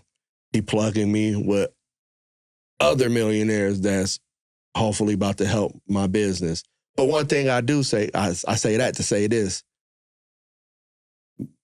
being successful in my business, with or without the help of ET or whatever, I know I'm going to be successful, because guess who promised me? Guess who promised me? Who? God. Yeah. God promised me in 2019, as long as I stay on the right track and have patience, Mm-hmm. He's going to provide everything I need to. It might not be as fast as I want it, because it's still in his will. Mm-hmm. You know what I'm saying? It's like when he get ready to bless you, the blessing will come. You know what I'm saying? We just got to have patience and live life you know what I'm saying, made the right decisions. You're not going to be perfect because no human is perfect. But when you do make a mistake, you just got to, you know what I'm saying, fall back, pray. Do you pray when you wake up in the morning? Sometimes. Most of the time, no. Most of the time, no? Every night I do. Every night? Okay. I don't pray every night before I go to bed, which I should. Most of the time I do, but not every time I go to bed. But I promise you this, I pray every morning, and I've been doing this since 2019. Every time I wake up, before I go use the bathroom, as soon as I know I wake up and I know I'm alive and I'm living, you know the first thing I do? And I want you to do this, start doing this tomorrow morning. Like, soon as you know you wake up, crack, like, well, this is what I do. This is my everyday thing. Yeah. Every day. And it's been like this since 2019. I wiggle my feet, I wiggle my toes, move my toes, move my feet, move my legs, move my shoulders, move my hands. I open both of my eyes. I can hear stuff anyway. Yeah. And so I say, all right, thank you, God, for blessing me for another day. Because here's the thing. There's a lot of people who went to sleep in this. It's somebody in this world that went to sleep and figured they was going to wake up normal. Get up, go to work, brush their teeth, you know what I'm saying? Go punch the clock. But when they woke up, they was paralyzed. They couldn't wake up. They couldn't move. They don't know why. They went to sleep normal. You know what I'm saying? Somebody in this world, I don't know where, I don't know who, but went to bed normally, just like we do. And then this thing, the next day, is just like, I'm going to get up and do it again. Yeah. But when they woke up, something was off. You know what I'm saying? So when God give you the power to wake up every day, you know what I'm saying? Thank him. It's simple. It's not even, he don't ask for a lot, but just thank him for giving you another breath in your body to wake up to make your life successful for your wife and your child. You know what I'm saying? Or thank him for letting you be able to do what you like to do. You know what I'm saying? You don't work for nobody. You make your own schedule. You know, man, the best thing I realized by working for myself, like, I don't answer to nobody. Like, I do work with car lots, but I don't work for that car lot. And here's the other thing. Like, I done had multiple car lots stop sending me business for some reason. But, bro, on everything I love, every time they stop, it's always something else that moving their way. Like, it's not one car lot that ever stopped my flow. Yeah. That's the beauty of business too. I got an email from somebody in the last week, and I just know that they're possibly not meant for the studio. And that's what I love about it is I was thinking to myself, I think I posted on my story, like, one of the beauties of owning your own business is if it was a job, then like you just have to do your job, whether the customer's right or wrong or whatever. But the beauty of if it's your own business, you can be like, do I want to do business with them? And I also look at it, and I don't mean this from a cocky way, but I mean it from a very confident in my work and being at peace with, like, not everyone is meant for everyone. Right. That first, but like we allow people to have the opportunity to work with us. Right. So it's like, you're great at what you do. So yes, the customer is paying you to detail the car, but at the same time, you're allowing them the opportunity to receive the work that you do. Right. So it is both ways. It's like, well, some people may look at that as like being cocky or whatever, but it's it's extreme level of confidence, you being aware of how other detail shops do what they do, you knowing what your rate is, you knowing what you put into it. And that was it too. Because I showed my wife the message that we had got, and she was like, I think you're overreacting. I was like, no, you don't understand the level of service that I provide for the rate that I do. So like, that's why you see me not emotional, but being so passionate about kind of screw them, they're receiving like this. Right. And Yeah. It's just that level of confidence. So with you and your wife, let me ask you, because you married, I'm married. When she helps you run your business, right? And do you get it, like, I don't know, like, not offended, but like she tried to tell, like, it can be helpful, but you can just look at it and be like, what? Like, you don't even know what you're talking about. Or No, I honestly, like, I tell her all the time, I love listening to you talk. Because for the most part, like, if this is extroverted and this is introverted and this is somewhere in the middle, I'm a little bit over on the introverted side. I think when you met me, I was probably far over there. Yeah. But because I've learned that, like, I have to put myself out there, I think reading books and just getting more confident and, I guess, selective with who I talk to and what I talk about, I talk more. So I'm more closer to the middle, but she's a lot further. And so there's a lot of times where we're very yin and yang. And so there's a lot of contrast between me and her, but I feel like she suppresses too much of her power because she has such a different perspective than me and outlook that, like, a lot of times that's what's needed in things where I'm thinking one way and I know that I'm only seeing it from one way. And I'm like, wait, Ying, Yeah. What do you think? And she's like, well, I don't know. And I'm like, no, don't. You have an opinion. You have a thought. Like, I was like, man, your voice is so powerful. I need to hear it right now.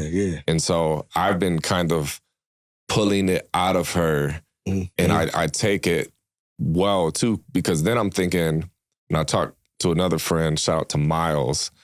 He said a word that, like, has been stuck in me and my wife's head.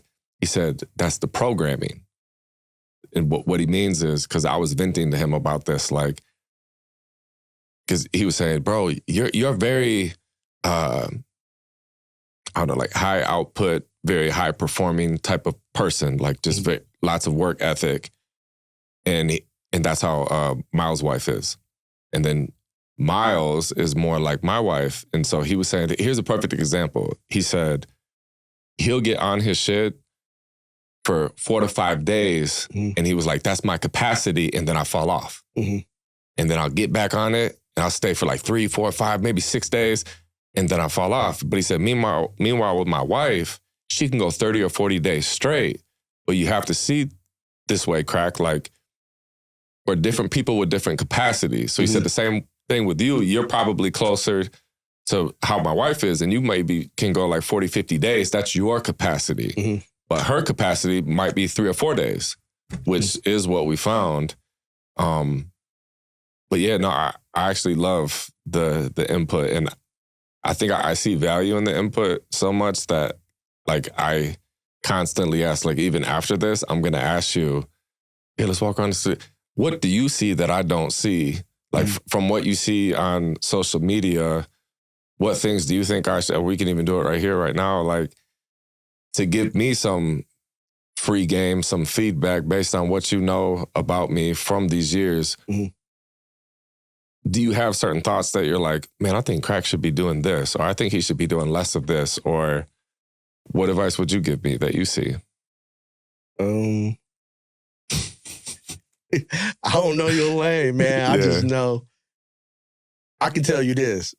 When I first met you, I knew you was a good dude. I knew, like, you'll be a great husband one day. I already knew that. And knowing your story, like, I was like, bro, his baby mama tripping. You know what I'm saying? She ain't gonna never find another Nick. You know what I'm saying? Like, not even Crack, but like Nick, like she tripping. Why she don't? Because I just know how the way I was treating my wife. You feel me? Like, she, you know what I'm saying? Like, she'd rather deal with somebody like me than deal with somebody. You feel me? Yeah. Like, I just knew you was always a great guy, man. Yeah. You feel me? I don't know, man. It seemed like you doing, like, I pay attention to what you doing.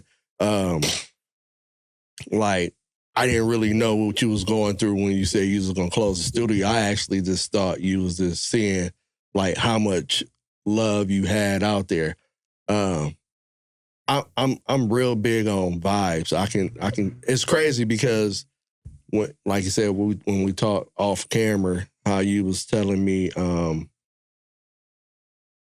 was telling your pastor how one of your friends or whoever, a client, like helped you out. Yeah. With instantly, I already knew who it was. That's crazy. You feel me? Like instantly, because I deal with that person. Yeah. And just you closer to him than I am, but just the little interaction we have, like he's a solid dude, and I just know how close y'all are because he always talks about you. Really? In good ways. Yeah. Yeah. And because I told him, I'm like, man, I've been on crack since he was like a teenager. Mm-hmm. You know For what I'm real. saying? And I was just like, you know what I'm saying? Instantly when you was telling that story and I was watching it, I was like, I bet you it was. And then it's crazy because when we was just talking about you, it was like, you know him. Yeah. And I was like, I almost wanted to stop you before you said the name, and then you said it before I could stop, but I already knew who it was. It's crazy. You know what I'm saying? But it's just being around, like I said, man, God put people in your life. You know what I'm saying? You just gotta, I don't know, man. We just, like I said, we make life so much difficult just trying to keep up with the Joneses.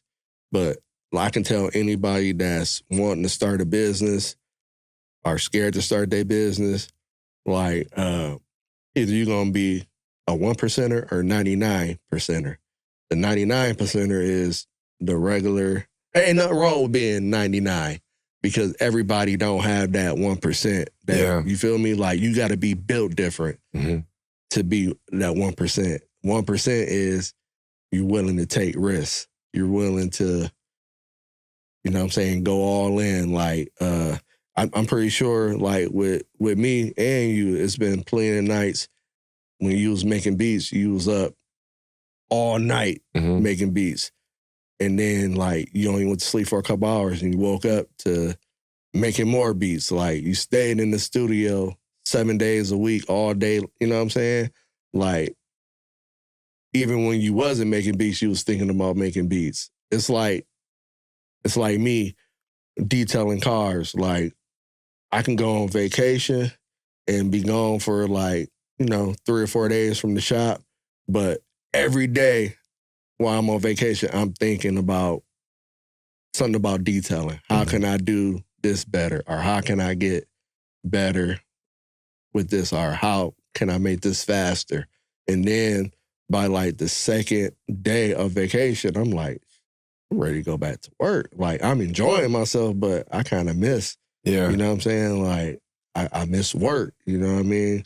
Like, I don't know, man. It's being a 1%er is dope, but also the key to success is, and I don't know if it's everybody's key to success. I just know my key to success is keeping God first. You feel me? Because I never thought about like running a business.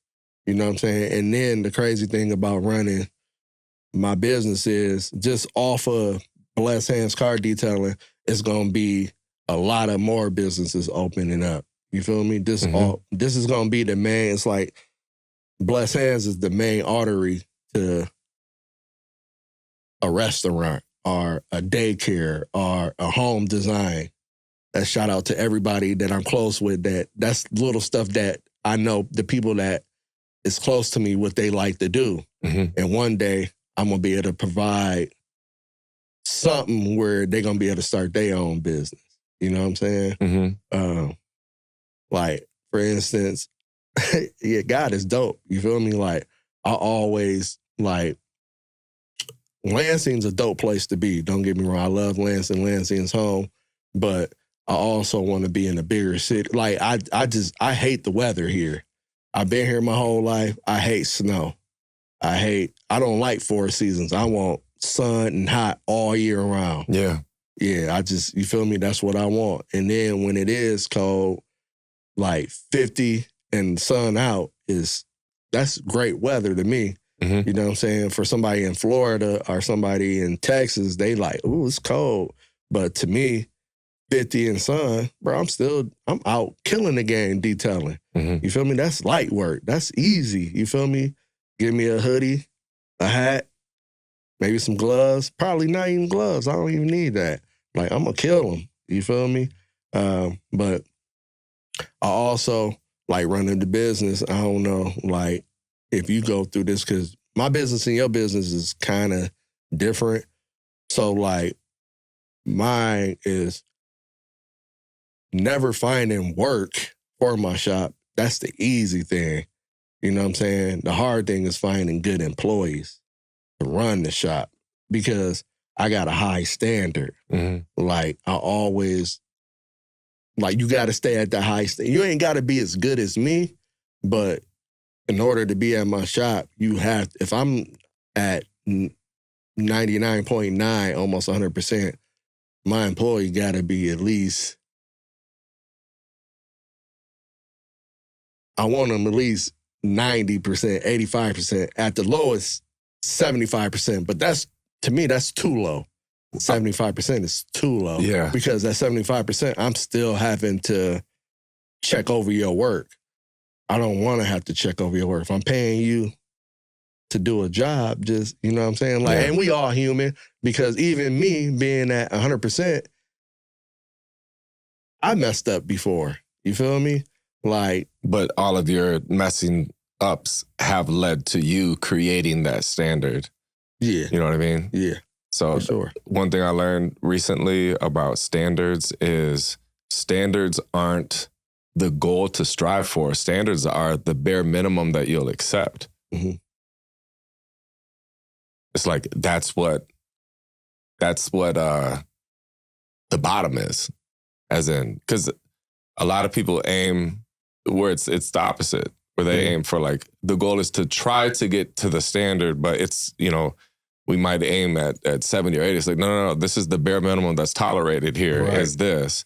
And so one of the things that we haven't started doing, but like with everything, even with setting up with this podcast, like we're creating checklists, which the checklist is for the standard, as in, like, I'm sure with a detailed car, if you think about, like, what is one of the things that could go wrong? Maybe you forget to do this. So now it's like you write a checklist, and part of the things is the car done? Yeah, it's done. It's like, okay, let's hit the checklist. Like, Right.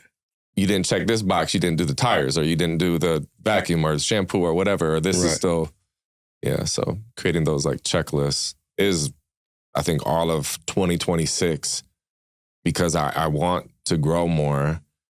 And I think it's different. How our businesses is different is because, I guess, with the studio, this is a sought after thing. And so it's, a lot of people's goals is to be able to make a living working at a studio or doing the thing. So yeah, I think if that makes it different. Yeah. I think I don't know, you're doing pretty good to me. Like, I mean, like, I just asked you, like, you don't even make beats no more, right? Like, so, and obviously, I mean, you blessed because you got a nice studio, an A room, a B room, and it look good in here. You feel me? So you're doing.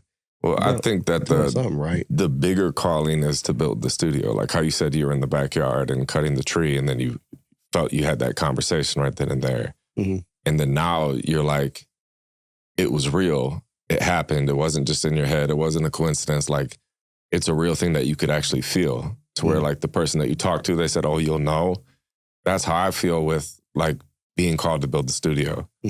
When it was going to close that month and talking about it, like with Malik, with Alyssa, with other people that I had talked to, it was just like, well, what else would you do? And then I'm like, I don't know. All I can think about is just build a studio.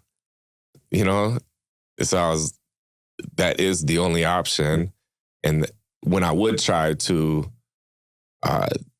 go different routes in my head, I'm like, okay, let me walk through it. Like, boom, shut down the studio, hand the keys back. Day one, what do I do? And I'm like, I have no idea. Like, And so then I would think, like, what would you want to do if money wasn't a thing? And I'm like, build a studio. Mhm. So then I knew, like, it has to be build the studio. Right.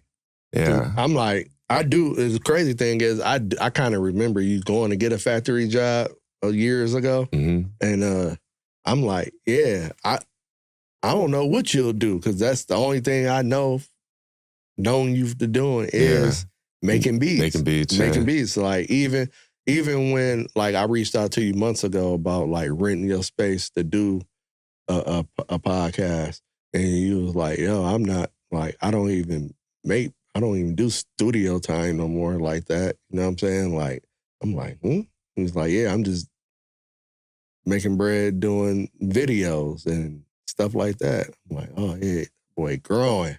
Yeah, it's like I still have love for doing that, but it's just knowing that like it's a thing that I can feel on. That's cool, but I have something bigger that I'm supposed to do. Mm-hmm. And so that's what I would tell people is, oh, you want to make a song, go see one of the guys in the studio. They can help you with that. Like, come to me, and if we're trying to like change your life, like build your business, build your brand, like I want to solve a bigger problem versus just like, oh, I need a beat for this song. Right.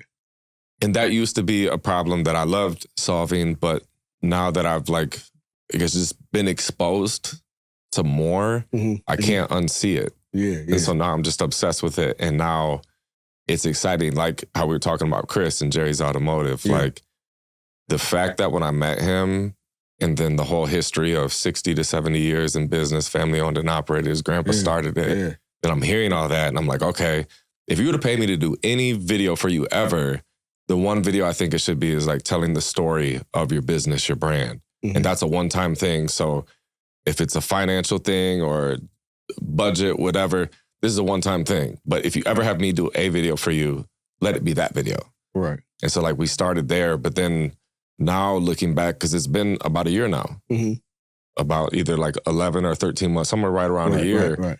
And then looking back and then like seeing the numbers of like almost 2 million views in a year. And it's like, you know, then him talking to me and him being excited and then him continuing for another year. It's like, obviously it's working. And then me knowing that like you meet the guys that work there and they make a living doing that. So if the business doesn't do well, then they're not going to be able to provide. And then I can play my part with being like, hey, I don't know everything, but when it comes to these specific things, I do know a lot. Like I do have 20 years of experience in this area.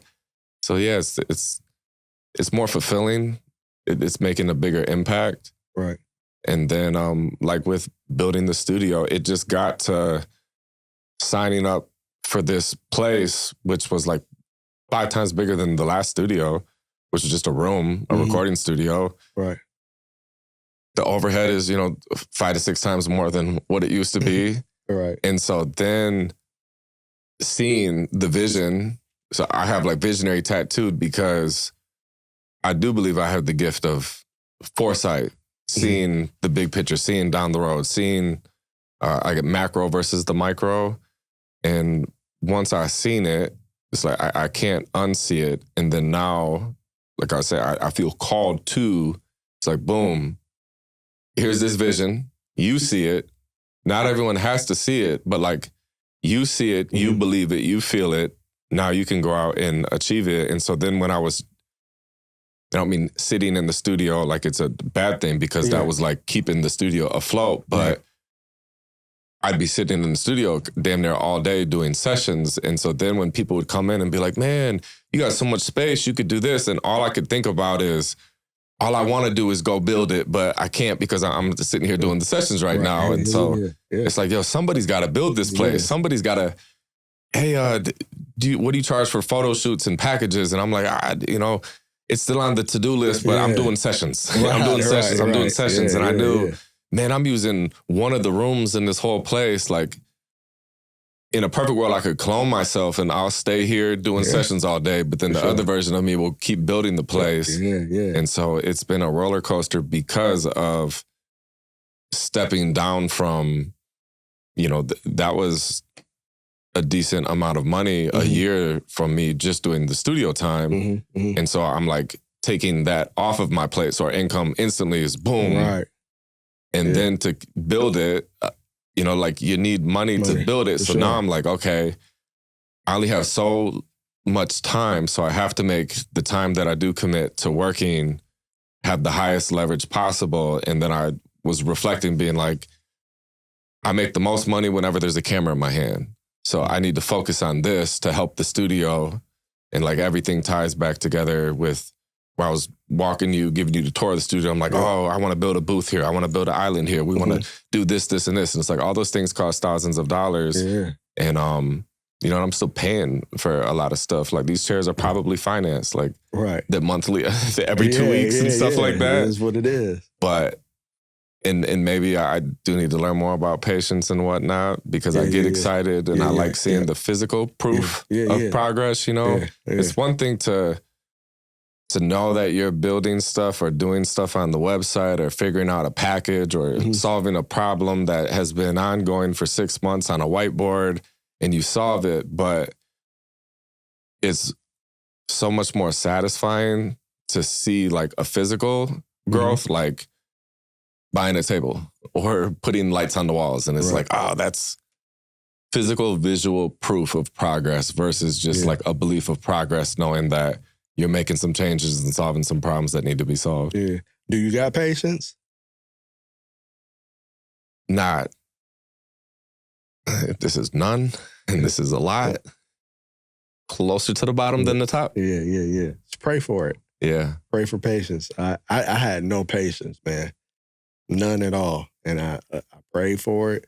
And that's crazy because when my pastor was alive, I told him, I'm like, bro, I have no patience at all.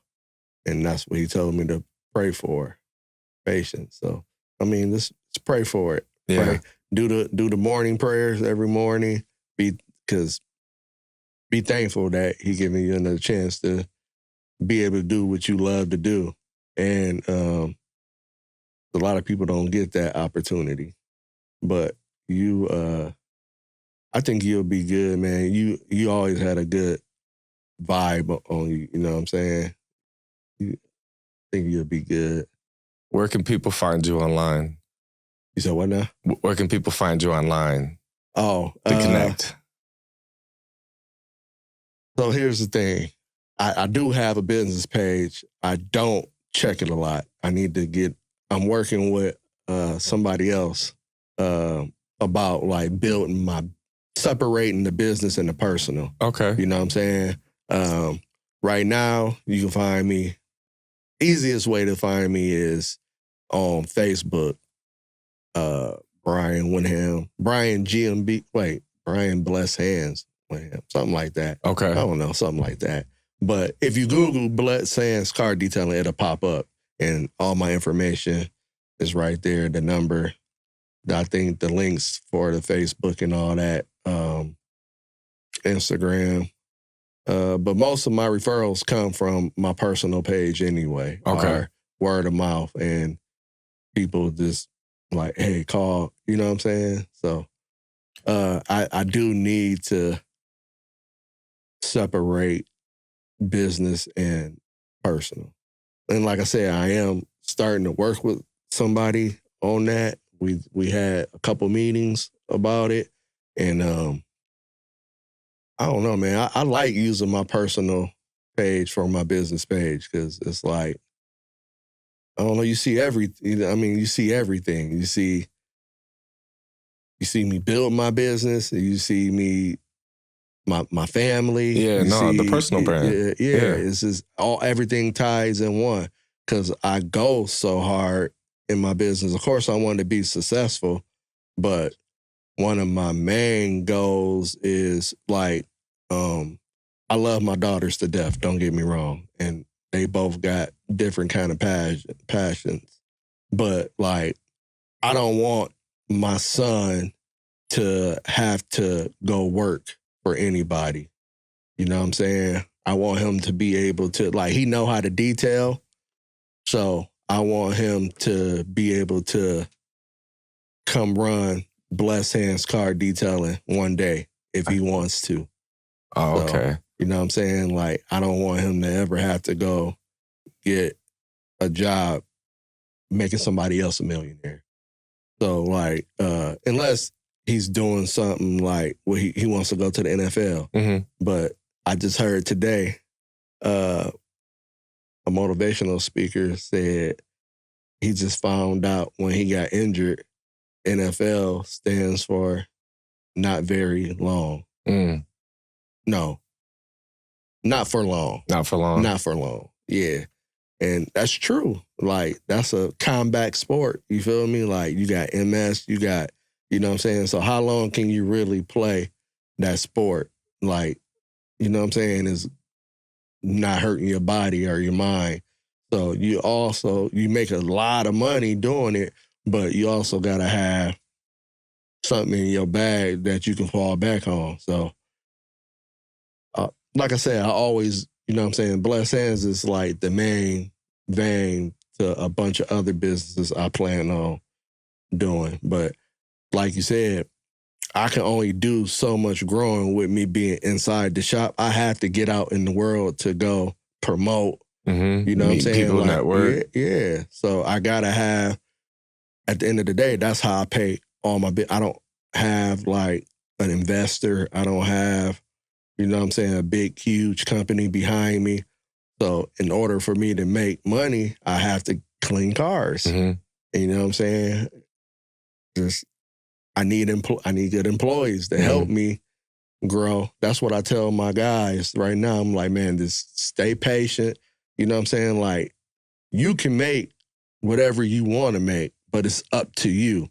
Like, the work is always going to be here, but I'm not about to force you to, you know what I'm saying? The goal is 2 cars a day. Mm-hmm. You know what I'm saying? If you can do 3 cars a day, then that's a bonus.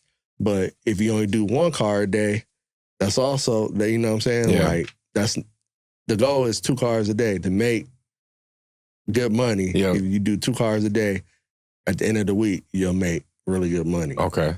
You know what I'm saying? Who is somebody that you would like to see me have on the podcast? I would say I'd like to have you, E.T. That'd be awesome. Yeah. I'd like to see, because, I mean, he does this. This is actually my first podcast ever. Let's go. You know what I'm saying? And I was like, I think I did a pretty good job, but I prayed on it because sometimes I get tongue-tied, I lose. Like, I can be in the middle of a story and then... Oh, I do that all the time. You know what I'm saying? We a lot alike. I noticed that. We a lot alike. Like, I can be telling one part of the story, and then I'll jump to 5 years before that. Yeah. You know what I'm saying? So it's just, but that's the thing about podcasts. You know what I'm saying? It's raw. Yeah, you for feel sure. me? It's like everybody's not on point all the time. You know what I'm saying? It's like life ain't perfect. So you just gotta make the adjustments and keep it going. Like, roll into the next, you feel me? Mm-hmm. Like, I thought we would have a problem finding stuff to talk about, but we kept it going. So I think like I said, this is my first time ever doing something like this. And I can see, like, it's crazy because when I first started being around ET, I'm like, yo, I got videos of it too, of him talking about this, like, in the service. When I first started being around, I'm like, yo, I don't want to be a motivational speaker. I got my own lane, but I want to be around you more because I feel your energy, like the power of the tongue, what you speak, like people got to be careful about what they speak because if you speak death gonna come. Mm-hmm. If you speak success, I believe success will come. Like, now, I used to be like, yo, I don't got it, I'm broke. I never say that no more. I ain't claiming broke. Mm-hmm. You know what I'm saying? I'm not where I want to be, but I'm not damn sure ain't claiming broke no more. You know what I'm saying? Like I said, I ain't where I want to be, but I'm better than what I was. You feel me? But like I always talk like my wife and my kids. They always laugh when I be like I say off the wall stuff. Like, yeah, it's off the wall to y'all because y'all don't get it. Like, you feel me? Like, you'll get it when I got it. You feel me? Like, when daddy's a millionaire one day, I'm going to sit back and be like, you remember when I said that? And you know what I'm saying? Y'all laughed. Like, not saying they don't believe in me, but they don't see what you see. They don't see what I see. Yeah. They don't see what I see. You feel me? Yeah. And I don't know, man. That's the awesome thing with God. He put something in all of us. It's just us. It's up to us to find it. Mm-hmm. You know what I'm saying? And then once you find it, you stay passionate about it, and it can make you, it can make you a lot of money. Like, people think money is everything. Money is good because you can do a lot with money. Yeah. You really can't do nothing without money. Mm-hmm. You know what I'm saying? So having money is good. But the biggest thing I found out is having peace. Nothing is better than your peace. Like when people be like, oh, you disturbing my peace. You never want people disturbing that peace. I know it's getting close. But one thing I did learn, when I moved out, my first shop I had on Washington and Mount Hope, I went to Cedar Street. Somebody blessed me he blessed me where I could come rent half of his shop. Okay. You know what I'm saying? I was getting whacked at the shop I was at. And Okay. I'm like, I called him, told him, he like, yeah, you work way too hard to be paying that. That's wild. He was like, yeah, you can come rent half of my shop and you can stay as long as you want. That's one thing, you know what I'm saying? Like, I'm blessed where a lot of these dudes that be detailing, I don't know everybody who detailing, but shout out to Les, Mm-hmm. Spotless, at Spotless. I always can call him. Like, you feel me? Like, if I need an answer for something, I don't know, because I don't know everything. I'm 5 years in the game, but I don't know. He like 20 plus years. Mm-hmm. You feel me? Like, if I don't know something, I'll call, like, dog always answer. If he don't answer, he'll call me back within 5 minutes. Yeah. You know what I'm saying? So I respect Les. He's a GOAT. You feel me? I'm trying to get to that level. I don't want to be stuck in the shop working forever. You know what I'm saying? But like what he does, like he started other businesses. I don't know everything he doing, but like I said, he definitely somebody in the detailing business I respect a lot. You know what I'm saying? So shout out to Les at Spotless. Pudge, he gave me a shot on Cedar Street. You feel me? Like that was like I was there for 5 years, you know what I'm saying? On a busy street, you know what I'm saying? Mad customers coming in and out. I learned a lot being around him. Shout out to, you know what I'm saying? Shout out to him for giving me an opportunity to open up his shop for me. You know what I'm saying? Because a lot of people like, you know what I'm saying? You doing the same thing I'm doing, like you competition. Yeah. You know what I'm saying? Like, I don't want to help the competition, but he wasn't cut like that. He was like, for sure. You know what I'm saying? And he was like, the only thing you can do is put your name on the walls, because at the end of the day, this is still my detail shop. You work here. And one thing I respect about him, he was like, he held me to a standard. He was like, the thing about it is you running your own business, you got your own clientele, but at the end of the day, if you do bad business, the first thing they don't say is the detail shop on Cedar Street, which is not called Blessed Hands. It's called Supreme Clean. You feel me? So you always got to make sure, you feel me, you doing A1 business. You know what I'm saying? Like he a GOAT when it comes to clean. Like I done sat there and watch him clean. Like he do this. And he was just like, if you doing out bad work, it's not gonna look bad on Blessed Hands. They gonna say the detail shop on Cedar Street, which is my business, because you don't work for me, you rent the shop, but people ain't digging into, they just gonna say, them boys over there on Cedar Street. Yep. You know what I'm saying? So that's one of, you know what I'm saying, that's something I live by too. You know what I'm saying? I learned how to do good business. And for sure. Yeah, so. Yeah. All right. Well, thank you everyone for tuning in to another episode. If you're watching on YouTube, please subscribe. If you're tuned in on Spotify, do me a favor and please give it a 5-star review. B-Windham, everyone. Thank you. And if you're looking for a nice car detail, you can also call 517-303-8134 or Google Bless Hands Car Detailing, man. And I appreciate all the love and support. Y'all keep on coming on. I'm going to keep on trying to do good work. You know what I'm saying? So thank you for all the support, man. Keep on tapping in with Free Game with Crack, man. Hopefully, I'm starting a podcast too called The Playbook. So we was talking about, I got space at my shop where I thought I was going to record, but I like something one of his guys said, here, only thing you got to do is show up. You know what I'm saying? That's big on me because I'm super busy. Like, super busy where I don't have time to edit, or I don't even have, like, I got a camera, but it ain't $5,000 camera where it's the lighting, everything, you know what I'm saying? So that's huge. This only thing I got to do is just show up with my guests and y'all going to do the make you look like a star. It make me like a star. So you can't beat that, man. So tap in. I know I'm going to tap in for sure. It's coming. Playbook coming soon for sure. And everyone keep God first. That's the takeaway from this whole episode. Yes, sir.